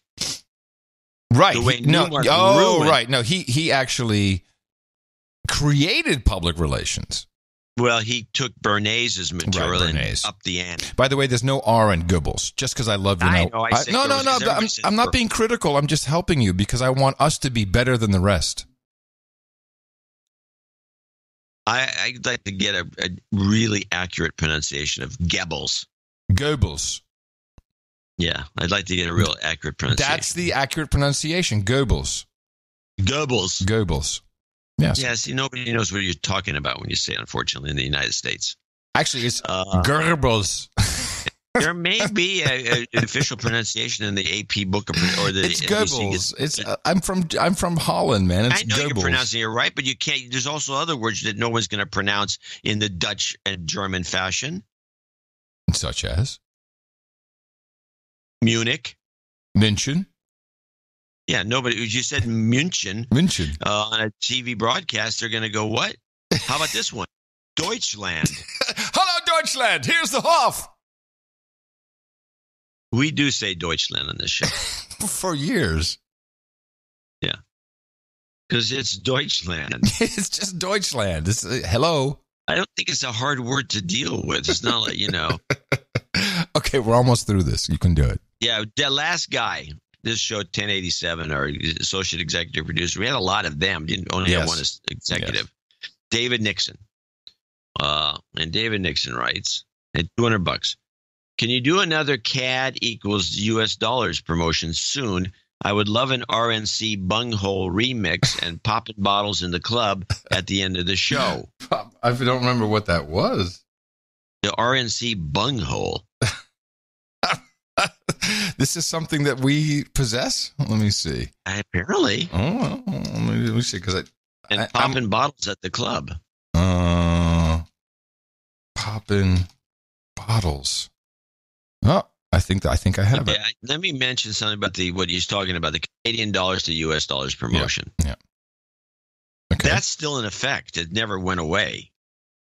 No, I don't understand that either. It's definitely never gone away. We've always wanted to help our Canadian brothers. Offer. So if you give us $300, the problem is if you go through PayPal, it's going to translate the money. You have to actually make it in Canada. It's harder to do in Australia unless you send us a note and make us aware of it. Yeah. But generally speaking, if you give us $300 in Australian money, we'll credit you $300 for the purposes of knighthood accounting. Yeah. And also for executive producer accounting. You just have to tell us. Get some cooks. By the way, it's called popping bottles. Popping bottles in the club. Okay, we got it. I'll put it at the end of the show. Yeah, it's good. It's a good one. It's actually our hip hop debut. You didn't know that? No. Yeah. I didn't know what our hip hop debut actually was. Here's our hip hop debut. Get some cooks. By the way, it's called popping bottles. Popping bottles in the club. That's right. MC JCD. Popping bottles in the club. Cristal Dom Perignon Dom. You're the Cristal Dom Perignon, yo. Popping bottles in the club. We can take this shit on the road, John. We're good to go. Yeah, we must. Yeah, it's called a meetup in Austin. Okay. Rub it in, please. All right. That will be our conclusion of the 1087 executive and associate executive producer credits. I want to thank all these people for helping us get this show off the rails and on the road. Off the rails and on the air. And of course, your credits as you've received them today. One executive producer, and we have a number of associate executive producers, are real credits. They are official. They can be used anywhere credits are recognized and valued, which is in a lot of places in media. And when you put it on your LinkedIn, people seem to be drawn to that. It's and of course, if there's ever any issue, we'll be happy to vouch for you. Now, this is our value for value model. This is what people thought the show was worth to them, and we will talk to more people, $50 and above in our second segment. And please remember us for our Thanksgiving show, which we will be doing live at Dvorak.org/ Hippie.com/NA. You have been loaded up with all kinds of deconstruction today. Go out there, let everybody know, and propagate. Our formula is this. We go out, we hit people in the mouth.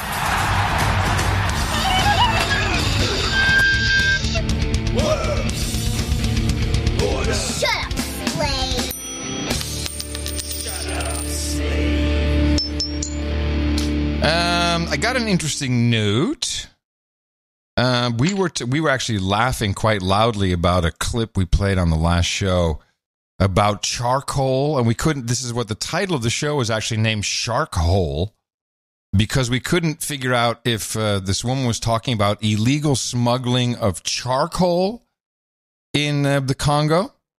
Yes, and luckily we have a producer that provided us the answer. Said, please keep me anonymous since I'm part of the military-industrial complex, and we of course, respect requests of anonymity. Listening to the latest episode, I thought I could shed a bit of light on the illegal smuggling of charcoal out of Africa. I worked on a staff on a small island in the Arabian Gulf a few years ago as part of a Navy coalition, and charcoal smuggling out of Somalia was something we tracked and tried to interdict. When I first got there, I was surprised, as you and John when I was sitting in a briefing and people started talking about charcoal smuggling. It's a thing. And until this episode, I didn't realize the DRC was involved. I was only aware of the Somali charcoal problem. Keep me anonymous, but here's an article from The Economist about the issue for your perusal, which I've put into the show notes at nashownotes.com. So yeah, and it's the Saudis. You know, they like it the most. They use it for let me see. I have this article here. Saudi Arabia, it's like a real commodity for them. Of course, I can't find it that quickly. Maybe it's to cook that chicken that they make so well. You know, I think that's actually what it said. They love smoking their shista. Yeah, they just like the taste of it better. How about that? They like it so much. There's a whole market in illegal charcoal just so their food tastes better. Huh. Yeah. Well, luckily we have a nearby country called Mexico that will burn down entire regions filled with mesquite. Right. Chop it and put it in a bag and sell it to us for $10. No illegal anything. Right. Yeah, definitely. Okay, what else do we have here going on? Well, let's play the Hodgepodge report. This is a hodgepodge from CBS on the MBS update on Mr. Sawbones. U.S. officials tell CBS News the CIA has intelligence indicating Crown Prince Mohammed bin Salman ordered the killing of Jamal Khashoggi. But the State Department clarified that no final conclusion has been made. Today, President Trump was briefed on the subject by CIA Director Gina Haspel and Secretary of State Mike Pompeo during his flight to California. As of this moment, we were told that he did not play a role. Before that briefing, Mr. Trump defended his alliance with the kingdom. They have been a truly spectacular ally in terms of jobs and economic development. And I also take that, I'm president, I have to take a lot of things into consideration. 17 Saudi nationals have been sanctioned by the U.S. government in response to the killing, but Republican Senator Bob Corker wants the administration to closely examine the Crown Prince's role. President Trump also said today his written responses to questions from the special counsel's team are complete. Now, yes. This was a screwball report because the timeline is not right, because Trump's talking about one thing and he talks about the same. It's hard to understand what's going on about this so-called CIA report blaming this guy for being responsible for Khashoggi. This is what I focused on, and this all came from the Washington Post. That's the genesis of this. And if you read the actual article, it's filled with a close ally of President Trump, U.S. officials familiar with the matter said, or according to people familiar with communications. This is not they make it sound like the CIA had a report, published it, and said, here it is. This is our conclusion. Is bullshit. Non-existent. Meanwhile, I'm going to say, meanwhile, if you go to Canada, again, the CBC. Mm-hmm. This is the way that Canada claims it takes it. And this is the way it goes out to Europe and all around the world. These bogus news stories written by the Washington Post and the New York Times get played like this. This is the MBS CIA claims. Now listen to the way they play this story. The CIA has concluded Saudi Crown Prince Mohammed bin Salman ordered the assassination of Jamal Khashoggi. Multiple U.S. media outlets reporting that tonight. The journalist was... You see, there's the cover your ass moment. What a bunch of dicks. Tonight, the journalist was killed last month inside the Saudi consulate in Istanbul. Saudi officials have repeatedly denied involvement in the killing. Oh, they say concluded, but then they push it one layer deeper by according to U.S. media reports. You pussies. That's despicable. I thought it was the worst thing I've ever heard on the National. Yes. Stop defending Trump. We're not defending Trump in this case. I know, but I know what's coming. I know what's coming.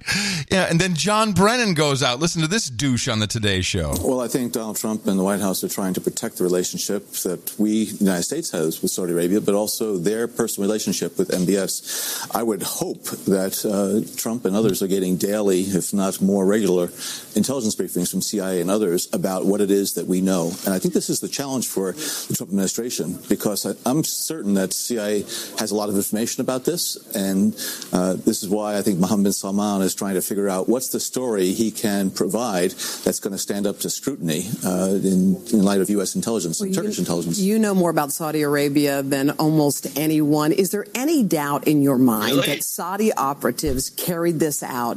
And is there any doubt in your mind that the Crown Prince knew about it and maybe even authorized this? The answer to your questions, no and no. There's no doubt in my mind. Mohammed bin Salman is an extraordinarily powerful individual who wields full power in Saudi Arabia. And something like this, going after a U.S. resident, a journalist for the Washington Post, in a Saudi diplomatic mission abroad. I just love putting that in, like a U.S. resident. He has a green card, okay, but he says it with the same, like almost like it's a U.S. citizen, and he worked for the Washington Post journalist.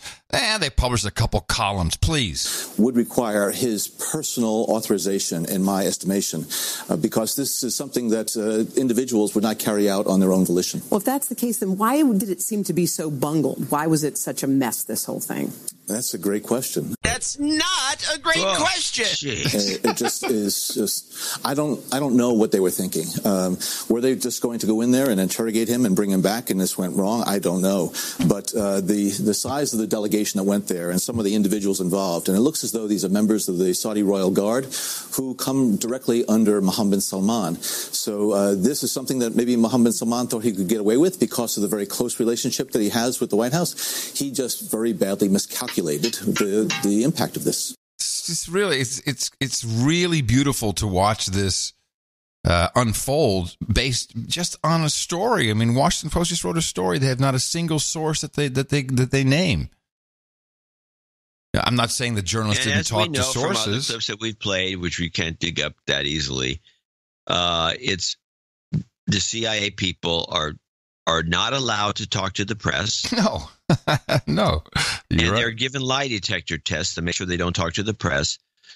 So this is either like purposefully, if the information was actually leaked, which is also against the law. Yep. This whole thing stinks. Well, there's big shifts taking place. Brennan doesn't help things by being out there. The guy shouldn't even be working. No, that guy's he's a problem. But and then again, not really. I mean, does anyone care anymore? Do you think anyone at home? Well, I mean, I'm happy he still shows up. I mean, at least we know what someone's thinking, what some factions or groups are thinking. That's important. But no. Let me see.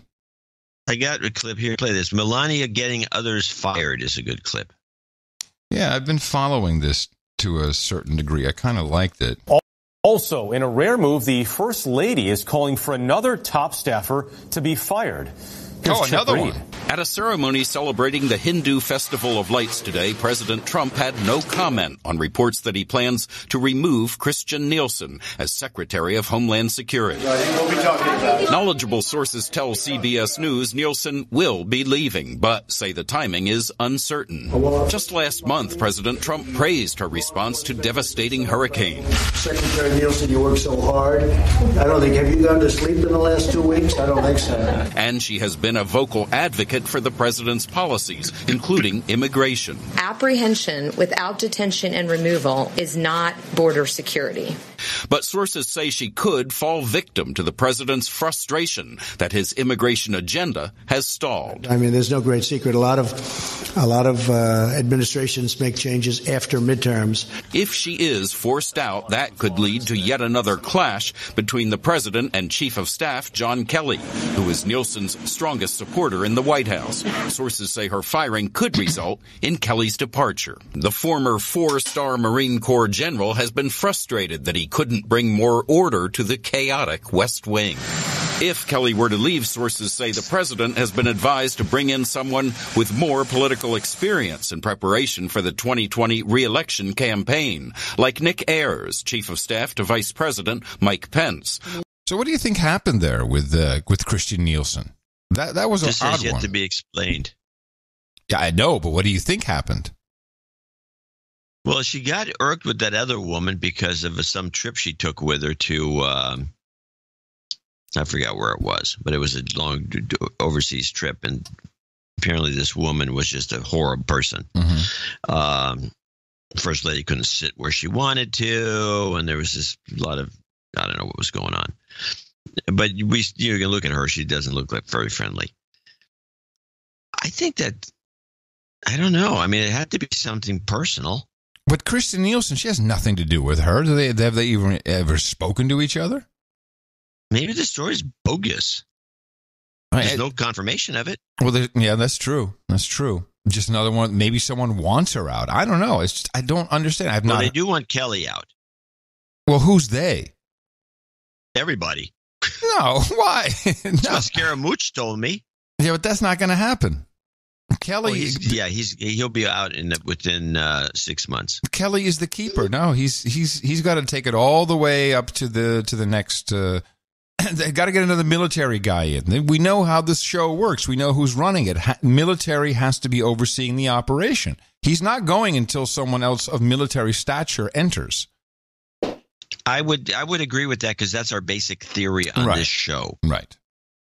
And this guy Pence's chief of staff, if you see him, he looks like a kid in college. And he, unless he's CIA, which is exactly what you don't want. No, that won't be tolerated. No, it's going. It has to be military. That's just there's no two, and it has to be a visual, like a visible military person, not just some guy who was enlisted at one point. We know who's running the show. And by the way, you see the Pentagon. They finally completed their first audit. What? Yeah, they failed. The whole audit failed. You think? They failed, huh? The whole audit, every category they failed. But it's just the beginning. We'll go back and we'll try and count it again. We'll figure it out somehow. Yeah, they're stealing money. But how come no one is even reporting on that? You'd expect it. That's kind of a big deal. Well, because the agencies that run the newspapers, yes, as we've discussed, they're all bought and sold. You can tell by their reporting. They're fronting for all the intelligence agencies, and they're stealing money too. Yeah, the Pentagon and the intelligence agencies are all stealing money. So let's just shut up about it. Yeah. What can I say? No, I think you're right. Another story from Canada for the Canadians. This story got my attention. It got my attention because I'm just telling the Canadians that listen to the show that are becoming knights, you're not getting your rings until next year. This is the postal workers clip. If you're waiting for an international package to arrive, you may have to keep waiting. Canada Post is asking 190 countries to halt mail shipments into Canada. What? We're running out of time. The holiday surge is quickly approaching, and we are backlogged at all our major processing facilities. The company says it has a 30-day backlog for delivery as a result of the rotating strikes and hoped for a negotiated resolution. Had a setback today. The workers' union said it won't be taking the latest offer to its members. How's that socialism working for you, Canada? I discovered, we already discovered about the true cost of healthcare to a lot of Europeans, certainly the Dutch, but also the Swedes and the Norwegians and the Germans. And it's not really a fantastic deal. In the Netherlands, hospitals are going broke. Patients have to be shuttled to different hospitals. And I've been talking, I was at Christina's place yesterday, and a couple of kids around here. When I say kids, I mean, I'm talking 19, 20 years old. And you'd think that university and schooling is free in the socialist kingdom of the Netherlands. And this goes for Germany, goes for the UK. I'm not so sure about France, but I asked around. It seems like most countries in Europe have kind of a similar model. And I didn't realize this, but the government provides very low-cost loans, I believe about 0.5%, to all students. And I said, hey, do you how much? And depending on what type of education they're going to. Now, first of all, was it not your impression that in all these countries that education is free and it's all groovy and don't have to worry about it? Is it just me who thought that? I was under the impression that it was very similar to what I had when I was a kid, where I could go to the University of California. I did have a couple of minor scholarships, but there were nothing to write home about. And the tuition was like $50, and the books were a good deal. And you could buy used books, which you can't do anymore because it's just another scam we have not really discussed on the show. And I thought, and you get through the whole thing. It was kind of paid for by the state of California for California citizens. Right. So I thought it was like that. Yeah, something similar. And I would say that it certainly was that way, and I remember it that way. I think maybe it was, like 500 guilders a year or something. There was some reasonable amount. Well, these days, every single child that I spoke to had varying between 10 and 40,000 euros of debt. And while not surprising that the socialist kingdoms around here would try and screw their youth, even more interesting is that in the Netherlands just announced this week that the Dutch equivalent of FICO score, the BKR, will now also include your student debt. It used to be that they did not include that in the calculation of your BKR report score, FICO score, your social credit score, whatever we want to call it. But now they are. With the result, of course, that these kids can't buy a house, or they can, but they already have a huge debt on the books. Public transport. It's free unless you don't complete your education. If you drop out and you don't get your degree or whatever you were studying for, you don't graduate, then you have to pay all of your public transportation back, which is tracked nicely for you. What? Yeah. Yeah. It's going to be the other way around. Yeah, if you graduated, you should be getting money back, is what you're saying. Well, if you graduate, you should be making some money, and you should be able to afford to put in a few pennies for the public transportation. And if you're poor, you should be able to get free public transportation. Then we double down on you, slave. Shut up. I'm going to get that money from you. It's bad. These kids are disillusioned. And then so it's not a bank loan, it's a government loan. And it's called the division of the government that provides this is called DUO, D-U-O. And so they have this saying in Holland, the kids, when they're like, if they're out on a Friday night, they say like, hey, I'll buy the drinks because Uncle Duo dropped by yesterday. And so they're just spending, I'm sure that's the same with all college loans, but they're spending half their money on drinks and drugs and whatever else. They just they'll pay it back one other day, whatever happens. All of the youth is being enslaved. I don't think they see it that way yet, but I don't understand how these countries... They never will see it that way, by the way. But these countries who, you have this impression that, they're socialists, and they still have the 60% taxes, by the way. That's the same. But then the kids, I would think that 60% taxes would pay for the education. Wasn't that the idea? No, and the hospitals are closing. I mean, I don't know. It's something wrong with this system. I have a friend, a Dutch guy, says that he says a lot of the hospitals are closing because they're falling apart. They have to close. So, well, isn't that? Oh, and so it has nothing to do with their balance sheet. Tell your Dutch guy to go pound sand. He's Dutch. Who do you take? You take his word over me, a lying Dutchman? He lives there. You stopped living there years ago. You went to England. It doesn't mean sold out. I didn't say. Okay. All right. Let's move on to Nancy Pelosi. I'm not quite sure why, but she had. Well, I do have a preliminary clip. No, I think this is your preliminary clip. This has nothing to do with the speakership. I don't know why, but I think she had. Al Sharpton must have helped her with something. Oops, you dropped out, John. I didn't say anything. No, it sounded like you dropped out. So, did he gin up votes or what did he? I mean, somehow the payoff was needed because the way Sharpton works, Al Sharpton is with his what is it called something Action Network, the Now Action Network. Yes, the bullcrap Action Network. So what he does, he goes and protests in front of your business or whatever it is and calls you a racist until you pay him off by making a donation, and then he goes away. And I'm not just saying that. I mean, that's... Well, he got the idea from Jesse Jackson's Rainbow Coalition because he used to do that. Same thing. It's a known model, and it works. And it's no different from sleeping giants on Twitter, and it's all part of the same thing. Although sleeping giants, I don't think you can pay them off. So Nancy Pelosi had to speak at his Action Network shindig, and just listen to it. Also, to think in entrepreneurial, bigger ways.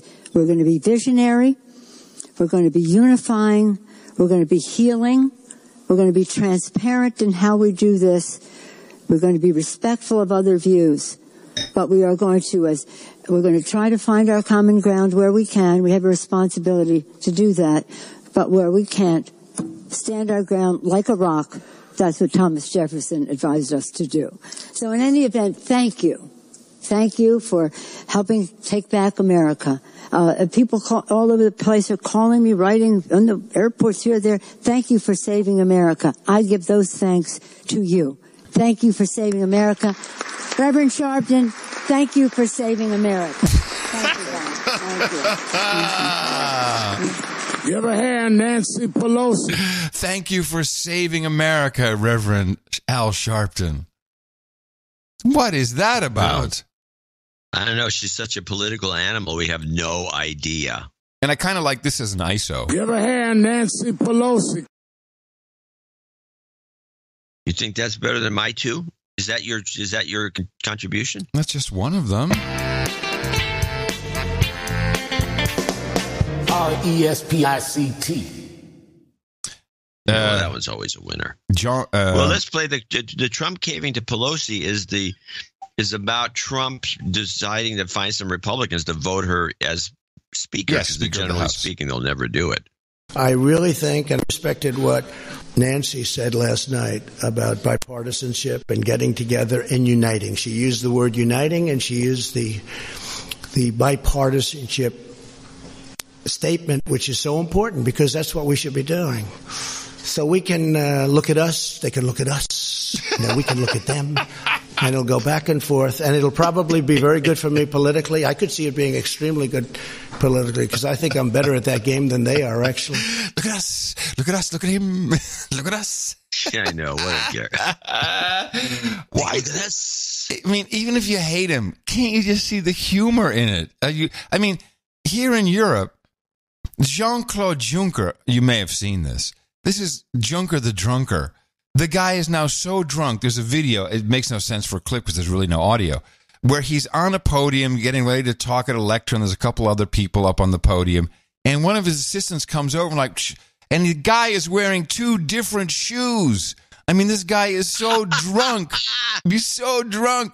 Of course, I mean, he really needs two different shoes for orthopedic reasons for his sciatic nerve issue. But, man, you got something to say about our guy?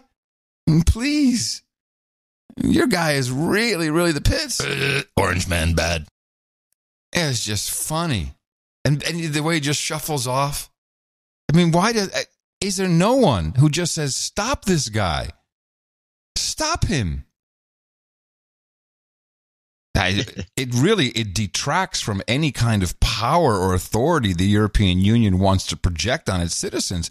Everybody is laughing about this. It shows you how arrogant they are and how little they care because they know it's not going to make a difference. Yeah.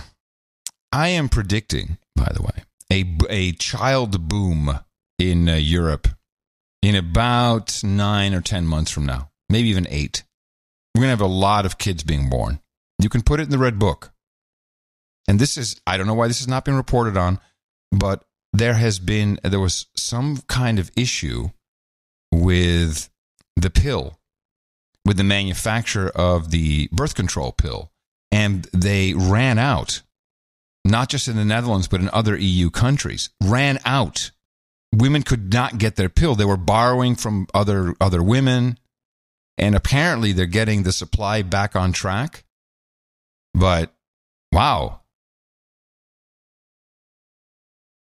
It's interesting. Yeah, and of course the reporting is, there was just some issue with the manufacturers. No one is really reporting what's happening. How can that happen? I mean, where is Planned Parenthood? Oh, we don't have that in Europe. But surely there should be some organization just up in arms about this. I mean, this is just as important as toilet paper. I mean, this is a big deal. You can't just... I mean, this is the technology that women rely on. I'm not being facetious. I mean it.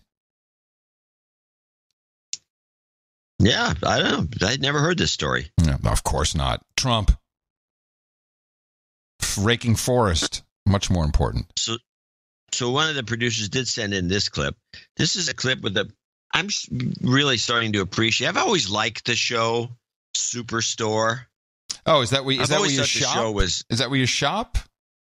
Superstore is really a sitcom about people working within a big box store. Okay. And it could be Walmart. It could be anything. Okay, good. Yes, I remember. Yeah. They had the whole Halloween thing that we played a clip of. I remember Halloween thing. They do a lot of stuff like that. I remember.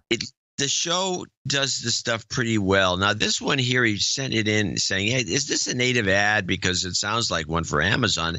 And it's possible that it is. But on the other hand, it does also brings up the dilemma of the big box store versus Amazon. And let's play this clip. We can talk about it. Hello there.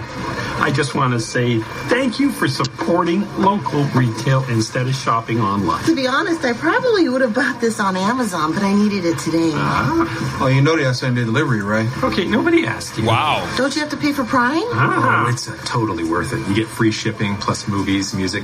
We've got music. Just go check out our CD selection. It's all on clearance. Are you kidding me? Are you kidding me? Especially making the store guy sound like a moron. Oh, wow. Well, that guy. Stop it. I'm giving it to you. Clip of the day. Oh, man. That dumb character is the store manager. Of course. And he is a dumb character all the time. Yeah, I don't care. I don't care. This is in the pocket, 8-ball, corner pocket, boom. Native ad, no doubt about it. Amazon is a part of their deal for the Virginia location. By the way, the helipad is apparently there was some post 9/11 rules that you're not allowed to have a private helipad or something. Doesn't mean you can't land, but no private helipads. But they will Amazon, according to the contracts that have been sleuthed and reported on the socialnets, they will get a heads up a couple of days if a FOIA request is incoming, which makes nothing but sense, seeing as that they are now in Spook Central, being the cloud storage for Spook Central. And it's probably more just, hey, I know you guys got a lot of our spook shit. It's going to take a while to find this one, so they get a heads up on it or whatever. And I should mention the latest WikiLeaks release, because I went and visited the page to look it over. Mm-hmm. They have apparently somebody's spilled the beans on their on all the servers that Amazon owns and where they're located. Okay. And it's quite a fascinating map. Oh, you mean spook stuff, military stuff, intelligence stuff? Apparently most of maybe there's some servers not on this map. They got them all, but there's about 20 of them right around there already. Right. Around Spook Central. But anyway, go on. Back in the day, I'm talking 1992, when I registered MTV.com, I did it through a company called Digex. And Digex was in Reston, Virginia. Then they were above a Chinese restaurant. That's where MTV.com first started, on a Headless Sun 3. And, just with some real basic stuff. And a gopher demon. And I remember... Gopher. I remember talking to those guys. Robert Seastrom, who I think is muckety-muck at ICANN now. These guys were the very beginning of the internet. And they were really proud because Digex, they basically provided one of the very first hosting providers. They said, oh, yeah, we host all the black boxes, the government black boxes. And I thought that they were talking about CIA or FBI or maybe NSA. No, they say the real black boxes, the real dark shit, the guys who are really bad actors is FEMA. They are the ones that have the black boxes and scary stuff at the exchanges. Of course, I never followed up on it after that, but they were a couple of times I heard about FEMA. Yeah, FEMA, man, they're doing stuff. Maybe one of our dudes named Ben can corroborate. Let us know. If they're in a they haven't done anything yet. Well, that we know of. The FEMA camps. Yeah. No, these guys were talking FEMA before Alex Jones. In 92. Just a quick OTG segment. Some talk now about, after that report that the judge ordered Amazon to hand over any recordings that Alexa might have. Now people are showing up and saying, hey, it looks like both Google and Alexa have filed patents to listen for other things besides the wake word, for mood or maybe a certain type of voice level or, different triggers that they want to employ. Why does anybody have one of these things in their house? That's a good question at this point. People are stupid. But in our OTG lifestyle, I have to say I'm going to have to recommend that everyone pay for cash when you're buying fuel. No one is safe. I'm talking about those video screens popping up on gas station pumps. Beware. You may stand in a stupor and watch the screen. You can't avoid them. But it is also watching you. Here and Now's media analyst John Carroll is here. Hi, John. Hi, Robin. And so you understand this started with 5 screens, an experiment in Texas, and it has now exploded. It certainly has. It's a company called GSTV, and they have screens and ads in 18,000 gas stations in 200 markets across the country. So in 2014, they had 2,600 gas stations, and they customized them to neighborhoods so that you would basically be steered toward businesses in the location of the gas station. Somebody said it was less like TV and more like billboards. Yeah. So they're selling, that's one thing. But now they're collecting data and selling. So tell us more about that. Right. So they just introduced this data analytical system called Octane. And what it does is it tracks your transactional, your geolocation, your online consumer behavior. So basically, they are able to tell pretty much where you're coming from and where you're going. So they have your credit card, so they know where you live.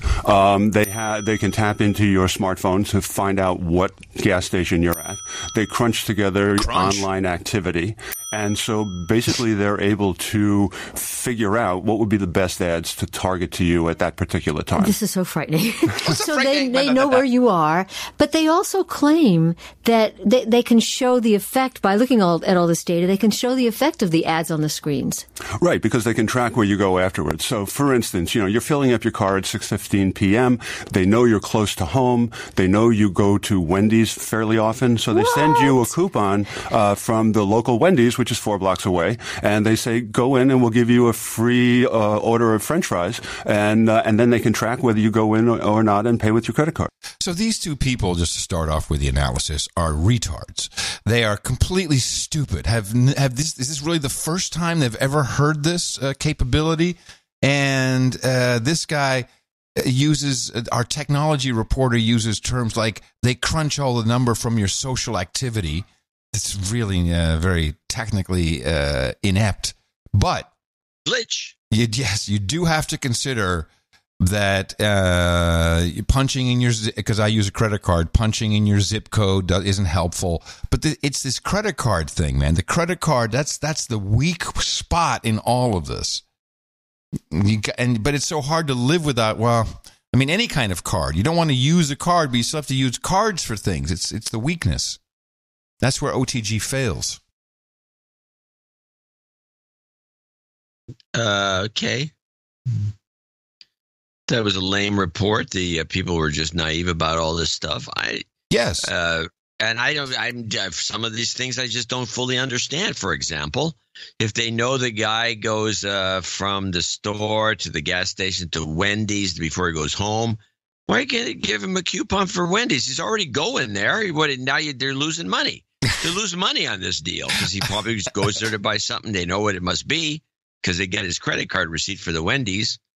And so they're going to give him a free French fry when he already buys French fries, or they're offering him an apple pie? I don't know. They better find out. Wendy's is getting ripped off in this deal. Yeah, see, there's your opportunity right there. It was a lame report. It reminds me of I think they shouldn't even do the Wednesday. They should give him a big, giant coupon to go to Burger King. And the reason I suggest that, if they know he goes to Wendy's, because there used to be a play that was on the grocery. There was a company that did this. This ended some years back, but it was going on for a number of years. You'd go to a grocery store, and they had this little coupon printer. Mm-hmm. And the way it works, I asked them about it. I asked one of the guys about it. How does this work? Why am I getting these coupons for these things? So you go to the grocery store, and you buy whatever you buy. A coupon would come out of the thing for your next shopping time. And so the sales guy, the guy who sold these things, he said, well, here's the way it works. You buy a 6-pack of Coke. A coupon for a 6-pack of Pepsi comes out. And he says you buy a 6-pack of Pepsi. And he said once we had that established, then we go to Pepsi and say, hey, look what these guys are doing. They go to Coke saying these guys are getting coupons of Pepsi. Of course, that's where you make the money. You got to counter this. Of course. Buy the same process, and we'll give up. They just reverse everything. So if you buy Pepsi, you get a coupon for Coke, and that's what they were doing. They were doing this double dip thing where you'd sell one company, and then you'd go and sell the other company on the same process. So it all evened out. Nobody's making out on this thing except for the guys in the middle that had this coupon printer. I guess one of these days somebody figured out it was useless, and so they stopped buying these deals, and that was the end of the coupon printer. But these things are like, this is a scam that's been notorious for years. Is the official pronunciation coupon or coupon? We pronounce it coupon here in the California region. Okay. I think anyone who is on 4chan will call them coupons. Coupon. If you're on 4chan, you're a couponer. No, I've always heard coupon, that's all. Oh, yeah. Yeah, we say coupon, I think. I do anyway. There's a little news. Yes. Little news from back home, from Texas. It seems like Bitcoin mania is coming to the Lone Star State. Well, it didn't get Amazon HQ2, but the small town of Rockdale, Texas was chosen for what some people say will be the largest Bitcoin mine in the country. The Chinese company Bitmain plans to build a data center that is expected to bring hundreds of jobs to Rockdale. And as Paul Flav of Texas Public Radio reports, the town is no stranger to booms and busts. In 1952, the Saturday Evening Post ran a story called The Town Where It Rains Money about Rockdale. Just 2 years prior, the Central Texas town's coal mine had been closed and Rockdale's future uncertain. So how did it go from being on the ropes to awash in cash? This is aluminum. The Aluminum Company of America, Alcoa, moved to town. It found the area's plentiful lignite coal could power their aluminum smelting.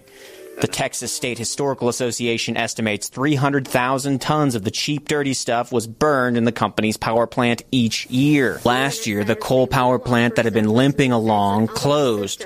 Between the smelter and the plant, 1,700 jobs were gone. Charles Miles owns Miles Styles in downtown Rockdale, a barber shop surrounded by more than a few empty storefronts with 4 rent signs hanging. He's lived here all his life and is on the school board for the district his 6 children attend. Yeah. Miles says the area may be turning a corner, though. They say history repeats itself. Vincent Sorrells looks on as Miles cuts a customer's hair. He was a crane operator at Alcoa before he got laid off. He went back to school to become a barber, but that isn't working out how he thought. There's no businesses really here. Well, they still ain't picked up enough of me. So Bitcoin coming here just might bring people. I mean, I can't pay the bills, one cut a day. Bitcoin Despite the hopes and optimism of what Bitmain could provide, Sorrells, like many here, doesn't know what they do. No, sir, I don't. I mean, people come in and ask. I'm like, I never heard of it. I looked it up online even. I still couldn't get a grasp of it. The whole report, which is about 4.5 minutes, they never once said the reason they're there is to fire up the smelter for cheap electricity.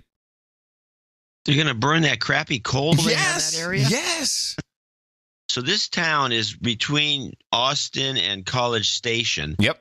Also south some distance from Waco. So it's in like the Austin-Waco College Station triangle is right in the middle. Yes. And I didn't know that was coal country. I don't know if it's coal country, but I know that they have a smelter. Is there there must be a railroad. He said it was coal country. He says the smelter was put there because of all the cheap lignite in the area, which is the world's worst coal. There you go. America. We're letting the Chinese come in to burn shitty coal in Texas. It's fantastic for Bitcoin. The downwind is almost right Austin. Straight to College Station. Oh, College Station? Oh, the down. Yeah, yeah. Yeah, you're right. That is pretty much the way that it would blow. Well, if College Station gets wind of it, look out. Those guys are. Yeah, hey, you guys, College Station. You know what's going on? It's the University of what it is that they're Rice. No, that's the Aggies, man. That's A&M. That's the Aggies. A&M. Yep. And well, they're Aggies. They don't know what they're doing. They're made of coal. They're going to be breathing a lot of horrible fumes from that place if they don't get their act together and put a stop to it. I'm going to show my support by donating to No Agenda. Imagine all the people who could do that. Oh yeah, that'd be fab. Yeah, on No Agenda in the morning. Of course, I shouldn't be critical of College Station. They was one of the few areas that had a PBS station that would play the software Hard Talk when I was doing public radio. Oh, it was one of your one of the major subscribers. One of your affiliates. It was one of my top affiliates. Well, and some of the smartest people are in College Station, surprisingly. So they'll put a stop to this. You watch. Yeah, but Sir Dirtbag Dave needs to be thanked. And so, well, I'm sorry. Let's back up. People to thank for producing show. Yes, 1087. And also, please, everyone in Austin knows that everyone in College Station, Bryan College Station, are not as smart as we are in Austin. Everyone knows this. Sorry, I have to keep that feud going. I can't buckle. Well, have the feud. Actually, Austin has a feud with everybody. Hook 'em horns. Dame Sarah Lobach, $150.33. November is a triple play month. Cheers. No, triple payday month, she said. Sir Dirtbag Dave in Concord. 1, 2, 3, 4, 5. Stefan Ehret in Fellbach, Deutschland. 33 squared. Best regards from Germany. 10890. He's ahead of the game. He's ahead of the game. 90. He's the first one in. First one in. Stephen Baker, $100. Patrick Coble, Sir Patrick Coble out there in Tennessee. Travel Karma. Thank you. We'll put that at the end for you. Yep. Sir Luke, the Baron of... I want to mention this to all the dudes named Ben. Again, I was looking at the wiki page. Yeah.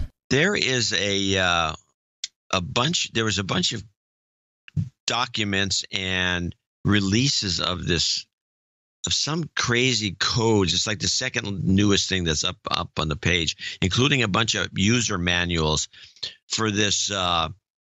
it's like a controlled virus that you can control using some technologies, and you can put it in all these routers. And I guess the CIA was doing that, and that's especially interesting. The Latvian routers, that's interesting, which are very popular in Europe. Mm-hmm. I actually have it. Remind me, I have a clip about your router. My router? No, it's a clip. Eye on Cyber. Okay. Anyway, Sir Luke the Baron of London, $100. Sir Josh Mandel in Greenville, South Carolina, $80. Great newsletter, he writes. Nobody caught the Easter egg, I guess. I clicked on a couple things. What James Camlow. Hold on, John. Ohio. What was the boob? What was the boob Easter egg? The boob, I believe, is that woman in green screaming her head off. Oh, of course. It's a trick one because you put it in so often. No one would think to click it. Right. It's not very inviting to click. Let's put it that way. Yeah, I do use her a lot because she's great. Yeah, she's one of the best. She's a classic. She's going down. I mean, there should be one of those Iwo Jima-like statues of her. Yeah, it's just underneath screaming. Yeah. James Camlow is 66 from Eastlake, Ohio. I did say Josh Mandel, $80 in Greenville, South Carolina. James Camlow in Eastlake, Ohio. 33 from me, 33 from 230 the dog. Yoo-hoo! Michael Kimmerer in Bothell, Washington, 6119. Is this on the list? Happy birthday to a smoking hot wife coming up. Yes. Yeah, she's on the list. William Alston in Baltimore, Maryland. The show's great. He says he recommends tvtropes.org. Check it out. For tropes, yes. Von Glitchka. $55.55. Dean Roker, $55.10. He's in the UK. Michael Weidinger, $55. He is in the Czech Republic. Yeah. We need more Czech Republic listeners. Thank you for your courage. Beach View Farm in Oak Harbor, Washington. Sorry for being a douchebag for so long. No, because you got to de-douche it. You've been de-douched. I slave away on a farm working too hard for not enough money. If I can donate, so can all the other douchebags out there. You know who you are. He's got a point. Yeah. Andrew Davis in Yarraville, Victoria, Australia. Sam Godwin in San Jose, California, $50. These are all $50 donors, name and location, if applicable. Jessica Stobie, Micah. Yes. Or Micah. Micah. It's Micah. Micah Miller in Bethel, Pennsylvania. Home of Bethlehem Steel. Or was, I think. No, maybe not. John Camp in Antlers, Oklahoma. Eric Mackey in Lawrenceville, Georgia. Joel Daroon. Oh, there's a blast from the past. Yes, he's been on giving money now and again in Savannah. Okay. Savannah, I don't remember. One of the greatest little towns to visit you can ever imagine. It's pretty, very pretty. Yeah, lots of hanging moss. Duluth Zanguzan in Bellevue, Washington. Scott Lavender in Montgomery, Texas. Brad Taylor in Duval, Washington. And last but not least, Jonathan Reisman, in parts unknown, 73s. Yes, he's Sir Jonathan of the double-bladed paddle. You know, that's CW, baby. Double-bladed CW paddle, right Sir there. Jonathan. But his call sign got mangled by PayPal. Yeah, I see that. It's Kilo Echo. I think he used one of those zeros with a line through it. So it's probably KE0 something HT. 73s. Yeah, it's probably Kilo Echo 0 Hotel Tango. Well, 73's Kilo 5 Alpha Charlie Charlie. And your call sign, Mr. Dvorak? Yeah, KJ6 LNG. Kevin Johnson, 6 liquid natural gas. It rolls off the tongue. Bad QSO, old man. OM. Yeah. Yeah. Yeah, H's. Yeah. A-hole. No. A-A-H. No, O-M is ham speak for old man. That's what you always say. You say O-M. Yeah, it's a horrible thing that should be eliminated. The ham should be excoriated. It should be eliminated. And besides that, stop. It's redundant. Dvorak.org/MA. Jobs, and jobs. Let's vote for jobs. Yay! You've got karma.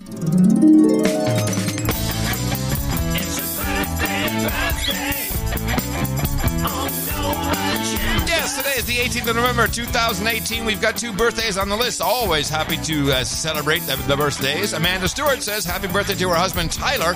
He turns 32 today. And Mike Kemmerer says happy birthday to his smoking hot wife, Laura. She celebrates tomorrow. And, of course, we all say happy birthday here from all the staff and management at the best podcast in the universe. Oh.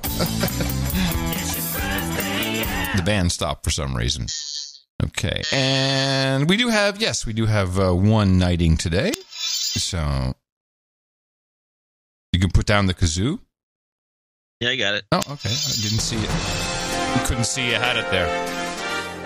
Ellie Zainown, which I'm not sure I'm pronouncing correctly, but that doesn't matter because we're about to give you a royal name as you are now entering the round table of the No Agenda Knights and Dames. Thanks to your contribution, the amount of $1,000 more, and I'm therefore very proud to pronounce it the Sir Hummus from the Middle East. And yes, you are a black knight, my friend. For you, we have Hookers and Blow, Rent Boys and Chardonnay. By your request, hummus and Iraq cookies and vodka. We got boba and stinky tofu, English muffins with butter and honey, Brazilian hotties and kashaga. We got cowgirls and coffee varnish, breast milk and pablum, ginger ale and gerbils, bong hits and bourbon, and mutton and mead. All of that available for you today exclusively at noagendanation.com/rings. You go there and you enter in your details, your deets, as the kids say in the social nets, and Eric the Shill will send off your ring and your sealing wax and your certificate as soon as possible. And thank you for supporting our podcast. It's value for value. It's really your podcast. Dvorak.org/NA. So Iraq, if anyone wants to know, is the anise-flavored distilled spirit. Ooh, right. It's like pastis, and it's like the stuff they have in Greece. It's all the same. Yes. All these different things. But it's French would be pastis would be very similar. There's a company. Anyway, go on. I'm sorry. Absinthe. That's Ouzo. I'll bet you. Yes, Ouzo. Sambuca. Sambuca. Well, we need to try. Have you ever tried this drink? I think so. Iraq? Yeah, it tastes like Sambuca. Probably. It tastes like Ouzo. So someone's like chicken. Someone sent me an ad. I think it's real. It's probably even funnier to see the video with it, but it's at first you think it's a takeoff of a big pharma ad, but it's actually, you realize that in enough states in the United States, this could be a real ad and it could be a real company. Sometimes life can be a little overwhelming. Sometimes the weight of the world can be too much to bear. Sometimes you need to stop worrying and take a deep breath. Sometimes you need cannabis. Introducing Brightside, high-quality cannabis delivered right to your door. Brightside offers an extensive menu of strains and products to meet your needs. Choose the experience you want, and we'll send you the dankest herb.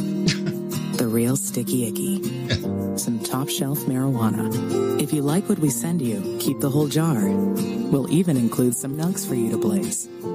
As part of Discovery, you'll get to try new strains and products. Side effects may include euphoria, increased appetite, uncontrollable giggles, elevated sensitivity to musical dopeness, and reduced anxiety. Tetrahydrocannabinol may also induce feelings of existential well-being and relentless optimism. With a Brightside subscription, you can get it once a month, once a week, or whenever you want. All at a price you'll like. And yes, this is a real company. Do you know who I am?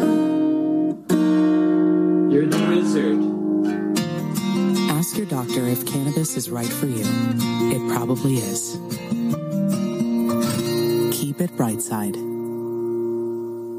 I think it's real, actually. Huh. I mean, it could be. I mean, it has elements of a hoax. Yeah. But it also has, what's it called? Brightside. Brightside. Yeah, Brightside. Brightside ad. There must be something on the net saying whether it's real or not. What I could see. Brightside everything. Yeah. It's a weed delivery service. Delivery ad mocks Big Pharma. Yeah. But let me just see where it's available. No, brightside.com. I mean, they are. I think it's real. Yes, I just don't know where they're available. That I couldn't find so quickly. But brightside.me. Yeah, no, this is a real company. No, brightside.com. Brightside.com. Brightside.me is something else. Yeah. You should talk about taking a deep breath. We don't want to do that around here. We still have the smoke. Oh, yeah. I should mention this. I need an update. And, Mimi went to... by the way, John, Brightside.com currently available in California. So you could order from them. The ad. So you go around now that like every Yahoo out there is wearing some sort of a cheap mask thinking it's going to help them from breathing through the smoke. You mean like the Twitter picture of Jason Calacanis with the 3M high-end gas mask? What is he doing with it? There's no smoke down there. You got to see him. You got like the top of the line gas mask, 3M filters on both sides, like he's working. Yeah, just wear a Scott Air Pack, like he's working for FEMA. So she goes to the vegetable market, and all these local yahoos are there, old ladies mostly wearing the mask. Yeah. And she says that the lines are slowed down because they wear the mask. They're all wearing the mask, and they're at the front of the thing where they're asking questions. And she says it sounds like this. And so all these Chinese checkout people are going, what the? I can't understand you. Like butters. I can't understand. Don't understand. And so this is like this typical situation around here, these idiots. They're like butters on South Park. Yeah. I can just see it. Oh, man. Oh, yeah. So okay. Yeah. Your turn. Oh, I was going to say the eye on cyber about the router bug. Okay. CBS has this segment. I can't believe you've never seen this. The CBS Eye on Cyber, where they tell you what to do with your router. Is it on CBS or CBSN? No, CBS, not CBSN. If your router gets infected with spyware, it can put your entire home network at risk. I mean, just listen to this. Like, you're going to love this read. And also, the instructions. Do you have a pen and a piece of paper? Because you're going to need you're going to have to write down a lot of information what this helpful Eye on Cyber is going to teach you. Everything from laptops to smartphones, anything that uses Wi-Fi. Experts say that too often, people are not taking the critical steps to secure routers, like changing the default password to something that's difficult to guess. I mean, right there. Whoever thinks of changing their default password? I mean, you and I do, but no one else does. And did people even know how to change their default password? No. Even if you have a router with a strong password from your cable or phone company, it may be vulnerable. The software the company uses to connect your router to troubleshoot problems remotely can also be a backdoor for hackers, security experts say. If you have a home office, you should be especially careful. In May, the FBI issued a warning to all owners of small and home office routers about an attack targeting those devices. The group carrying out the attacks is believed to have ties to a Russian intelligence agency. Oh, yeah. The same one that U.S. intelligence says attacked the Democratic National Committee in 2016. That's the same guys. Fortunately, the fix... They're in my house, in my router. ...was easy. Turn the router off and then on again. So what can you do to keep your router more secure? Use a web-based... This is fantastic advice. It's no problem. Just turn your router off, turn your router on. I have a feeling that there's a lot of malware that would love to have it be turned off and turned on so it can insert itself properly. You know what I mean? Tool that can tell if your router is infected. Definitely. Place your router as close to the middle of your home as you can, so its signal can't easily be intercepted from outside. Register your router with the manufacturer and request alerts for firmware updates, and install those updates when available. Finally, given the pace of technology, it's also smart to replace your routers every 3 to 5 years because manufacturers like a mattress often stop providing security updates for older devices. With an eye on cyber, I'm Siobhan Gorman. All right, Siobhan, thank you very much for your eye on cyber. That was really enlightening. I'm going to go do all that right now. So I'm looking at the. You're still on Brightside, aren't you? You're trying to order some edibles. No, I'm looking at the Vault 8 Hive. Oh, that one. That's a good one. The source code repository related to CIA Project Hive. It's pretty interesting. Anyway, I would like to get some people looking at this wiki stuff to see what's going on with these particular. Now, which are you talking about? A specific dump or just wiki stuff? No, there's a bunch of stuff. This Vault 8 has got all kinds of stuff. It's been around for a while, though, hasn't it? Yeah, but I didn't realize what it was doing. It had because nobody ever no reporters would be looking at this stuff ever look at wiki to get any information because since they've signed on with the CIA. They can't do it. It's like it's illegal. Right. So they can't look at wiki. Oh, my God. If I do that, I'll get fired. You can't read from it. Yeah, a good amount of money. That's right. There's a senator in Australia, Barry O'Sullivan, and he's kind of at the end of his political career, and so he doesn't give a crap. I think he even says it in this clip. Have you seen this guy? He goes, whatever happened, I think it was about abortion. Because, of course, the same conversations that we have in the United States, which dominate global news about everyone being a racist and let's see, abortion and gun law, all of these same conversations are taking place everywhere. There's gun violence every day in the Netherlands. 2-3 people getting shot and killed. Australia, they have issues with race, they have issues with abortion. It's all the same concepts, all the same topics, just put into a local context. Yeah, it's a globalist agenda. It truly is. And this guy, he's so sick of it, he just lumps everything in that he can think of, right down to declaring his gender as a woman. They are so far to the left, you wouldn't find them if you had 2 pairs of bifocals on at the same time. It is outrageous. They want to increase the dole for unemployed people so they can buy more drugs and ice so that they can avoid going to jobs. They want to treat that. No, that's their position, Senator. They've made it clear here during the week in debates around issues to do with minimum wages and the like. They want to take the tracker dogs away from festivals and carnivals that are there to test people for drugs. Where we want safe environments, public environments, where people can go, where people on ice and all sorts of things are not participating in large crowds, causing havoc. These are these people. These are these people. They won't be happy, Mr. Acting Deputy President. They're all sucking on tofu made from dry grass, laying around all day, waiting for the Commonwealth to send some money into their bank account so they can go and do whatever they like. Uncle Duo. I am tired of being attacked when I stand up and speak about some issues around strong values that are the strong values I still believe of the majority of Australians. You cannot say the word abortion without being attacked by this mob of almost, I'd say grubs if I didn't think you were going to make me withdraw it, Mr. Acting Deputy President, but it's out there now. These people come and attack me for my religious basis the other day using words like rosary beads because I had the audacity to raise issues around late-term abortions where babies that are only minutes away from getting a smack on the arse and a name being aborted under the policies of the Australian Greens. So I will not stand silent. I will not stand mute while these people try to continue to marginalise policies and ideas that we want to discuss for this nation that I think are largely supported still by the majority of the nation. I'm going to declare my gender today as I can to be a woman, and then you'll no longer be able to attack me. It is despicable, the behaviour of these people, and for them to come in here with the freedom that they do and just that vomit, that vitriol that comes out of their mouths, it needs to be called out. And end of career.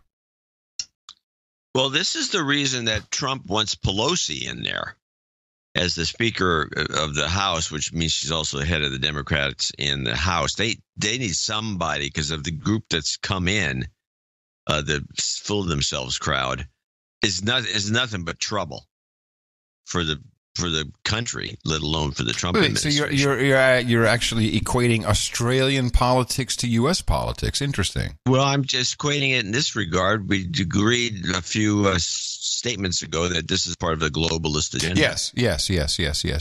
So there is some equation. So he wants some protection.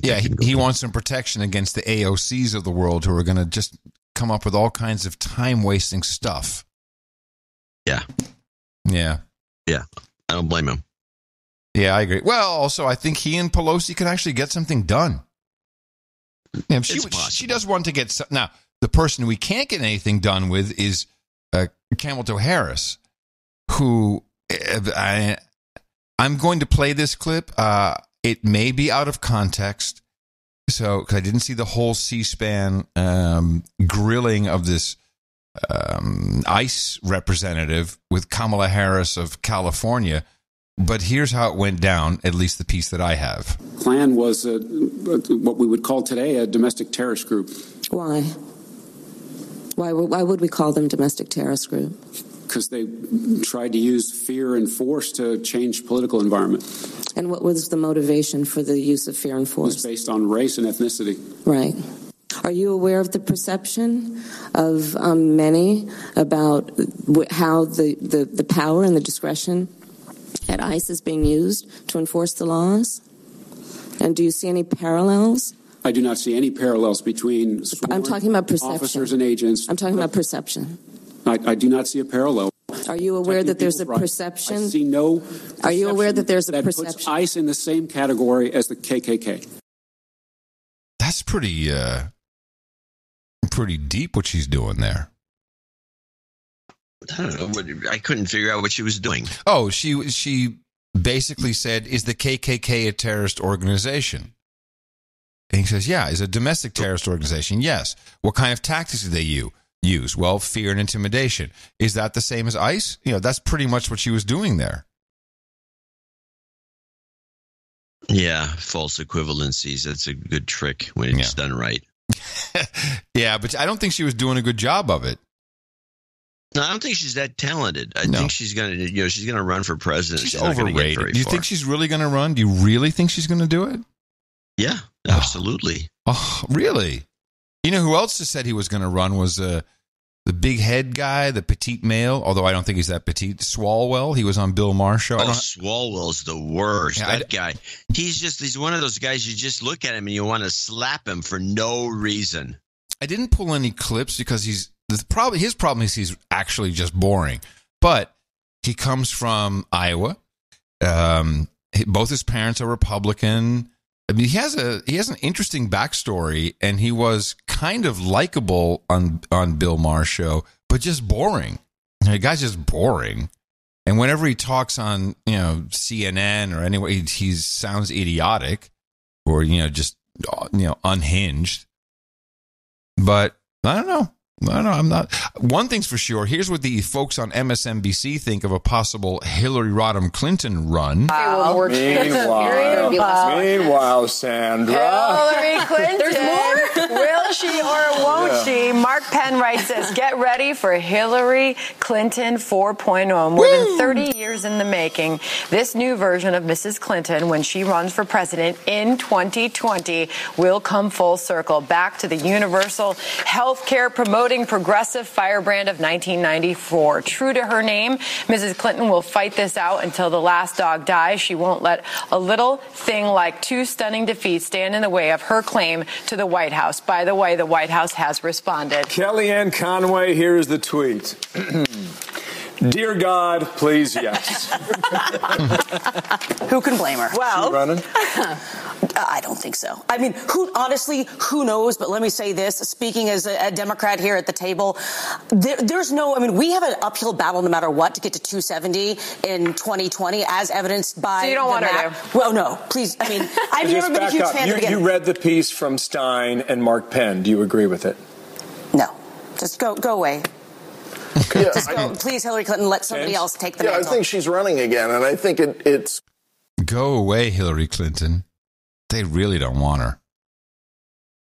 They can't do anything about it. She still owns the machine. Yeah, I agree. The machine that she used to run the first 2 times is still intact. I agree. And the second time it was a bigger machine. She got all the way to you should have won the presidency in most circumstance. Yeah. And she felt gypped. And so she said, I'm keeping this machine together. Yeah. I'm going to keep the money in a pile. And she kept the money in the machine and everything. There's no way anyone can beat her. Yeah. Except Trump. And Obama's not giving up his machine. He's got that an organization or something to organize America, whatever it is. Yeah, Organizing for America. Organizing for America, OFG. He's got a machine that's just keeping for himself. I don't know. He's just a money-making machine of some sort. Yeah. Huge. Apparently, he has the biggest mailing list of all the Democrats. Well, he got it from Facebook. Probably. He got a lot of it from Facebook. All right, John, play us out. One more. I have my last clip, and this is the clip that I thought, this is my Canadian. This was said to me, okay, you're going to start collecting Canadian stuff because the Canadians, they like to listen to the show, and they never get anything for them. They'll be sorry, but that's what they're going to get. So apparently the Canadian government's decided to treat the entire population like kids in grammar school. Okay. So if you're like a worker working in some factory and you're sick and throwing up, you may be required by law to get a doctor's note to take one lone day of sick day, take a sick day off. And I'll mention that when I worked for the government, you took all your sick days off, whether you were sick or not. But as my supervisor once said to me, just take it off as general malaise. The Canadian Medical Association lashed out against a government bill that would let employers require a doctor's note whenever a worker wants to take a sick day. The CBC's Catherine Cullen looks at who's fighting that change and who welcomes it. The pain in the neck to have to do it. Dr. Iris Gorfinkel doesn't like sick notes or the proposed law that means she could be writing more of them. What that will do is increase the number of patients I have to see in a day to provide those work notes. And then on top of it, those patients may be exposed to diseases in my office while waiting for a note. About a year ago, when Ontario's Liberals passed a law that would hike the minimum wage, they included a provision that entitles everyone to 10 personal leave days, including 2 paid sick days, and said employers can't ask for a doctor's note. The Ford government is reversing the Liberals' plans. It's a job killer. With a pro-business law that would eliminate paid sick days and allow employers to ask for doctor's notes if they think it's warranted. Sick notes, I shake my head. Today, a national doctors group has come out against the move. I think the reinstatement of sick notes puts an unnecessary burden on people who are already sick. And I think it really raises the risk of spreading colds and flus. But some employers groups called for these changes, saying the sick days were being abused. In a letter to the Ford government, the Retail Council of Canada said, our members are seeing significant evidence that the 2 paid personal emergency leave days are being widely treated as floater days off, i.e. de facto vacation days. This labor lawyer applauds giving employers the option of asking for a note. People who deserve the benefit of the doubt invariably get the benefit of the doubt because employers don't want to be paying for sick notes. Employers don't want to be aggravating their employees. Ontario's Economic Development Minister didn't have any specific response to the Medical Association's concerns, but a spokesperson reiterated that sick notes are a workforce and attendance management tool. The final vote to turn this plan into law could come next week. Get a hall pass, slave. Fantastic. That's not new in a socialist government. The Netherlands has had that as long as I can remember. If it was more than 2 days, you had to get a sick note from your doctor. Yeah. Jeez. Oh, no, it's all right. It's coming to the U.S. too, baby. Just wait for it. Oh, yeah. It's coming. Has to happen. But it is the way it works because people who know that people are just sitting at home and aren't really sick and are getting handouts, they get pissed off, they report them. 2 whole days a year, by the way. 2 whole days a year. Yes. Well, there you go. It's a scam. The motto of the day. But it only works when you say it. It's a scam. And coming to you from the Loft and Ladder in the Garden of Amsterdam, I will be back in Austin, Texas for the Thanksgiving show, live show, where we will explain the history of Thanksgiving as is tradition. Until then, in the morning, everybody, I'm Adam Curry. And from northern Silicon Valley, where it's smoky. It's smoky. I'm John C. Dvorak. Now, we return on Thursday with another edition of the best podcast in the universe with more deconstruction than you can shake a stick at. Until then, adios, mofos.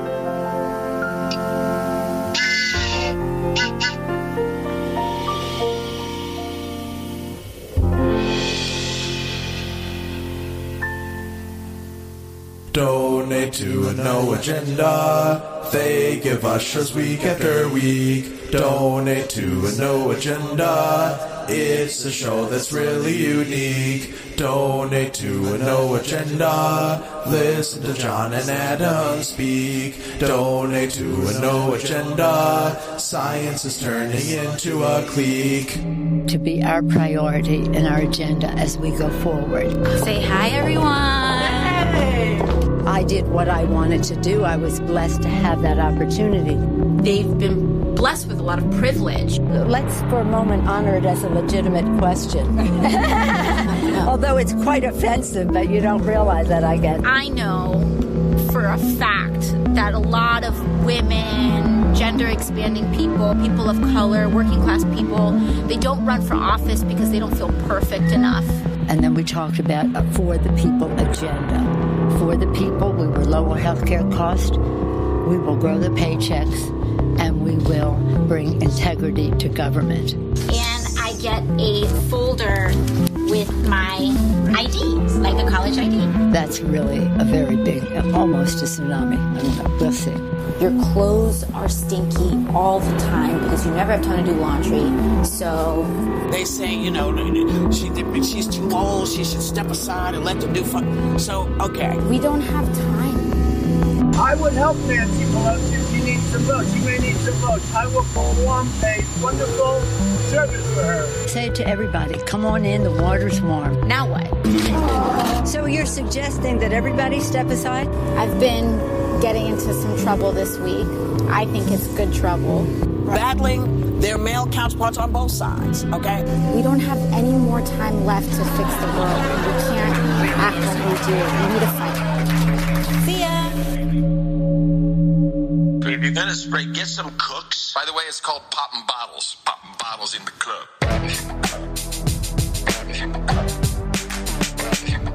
Popping bottles in the club. Crystal, Dom Perignon, Dom. Popping bottles in the club. If you're gonna spray, get some cooks. It's called bottles in the club. Popping bottles. Popping bottles. Dom Perignon, Dom. Bottles in the club. Bottles in the club. Popping bottles in the club. The best podcast in the universe. Adios, mofo. Dvorak.org/NA. Oh my God, can you see that, Zephyr?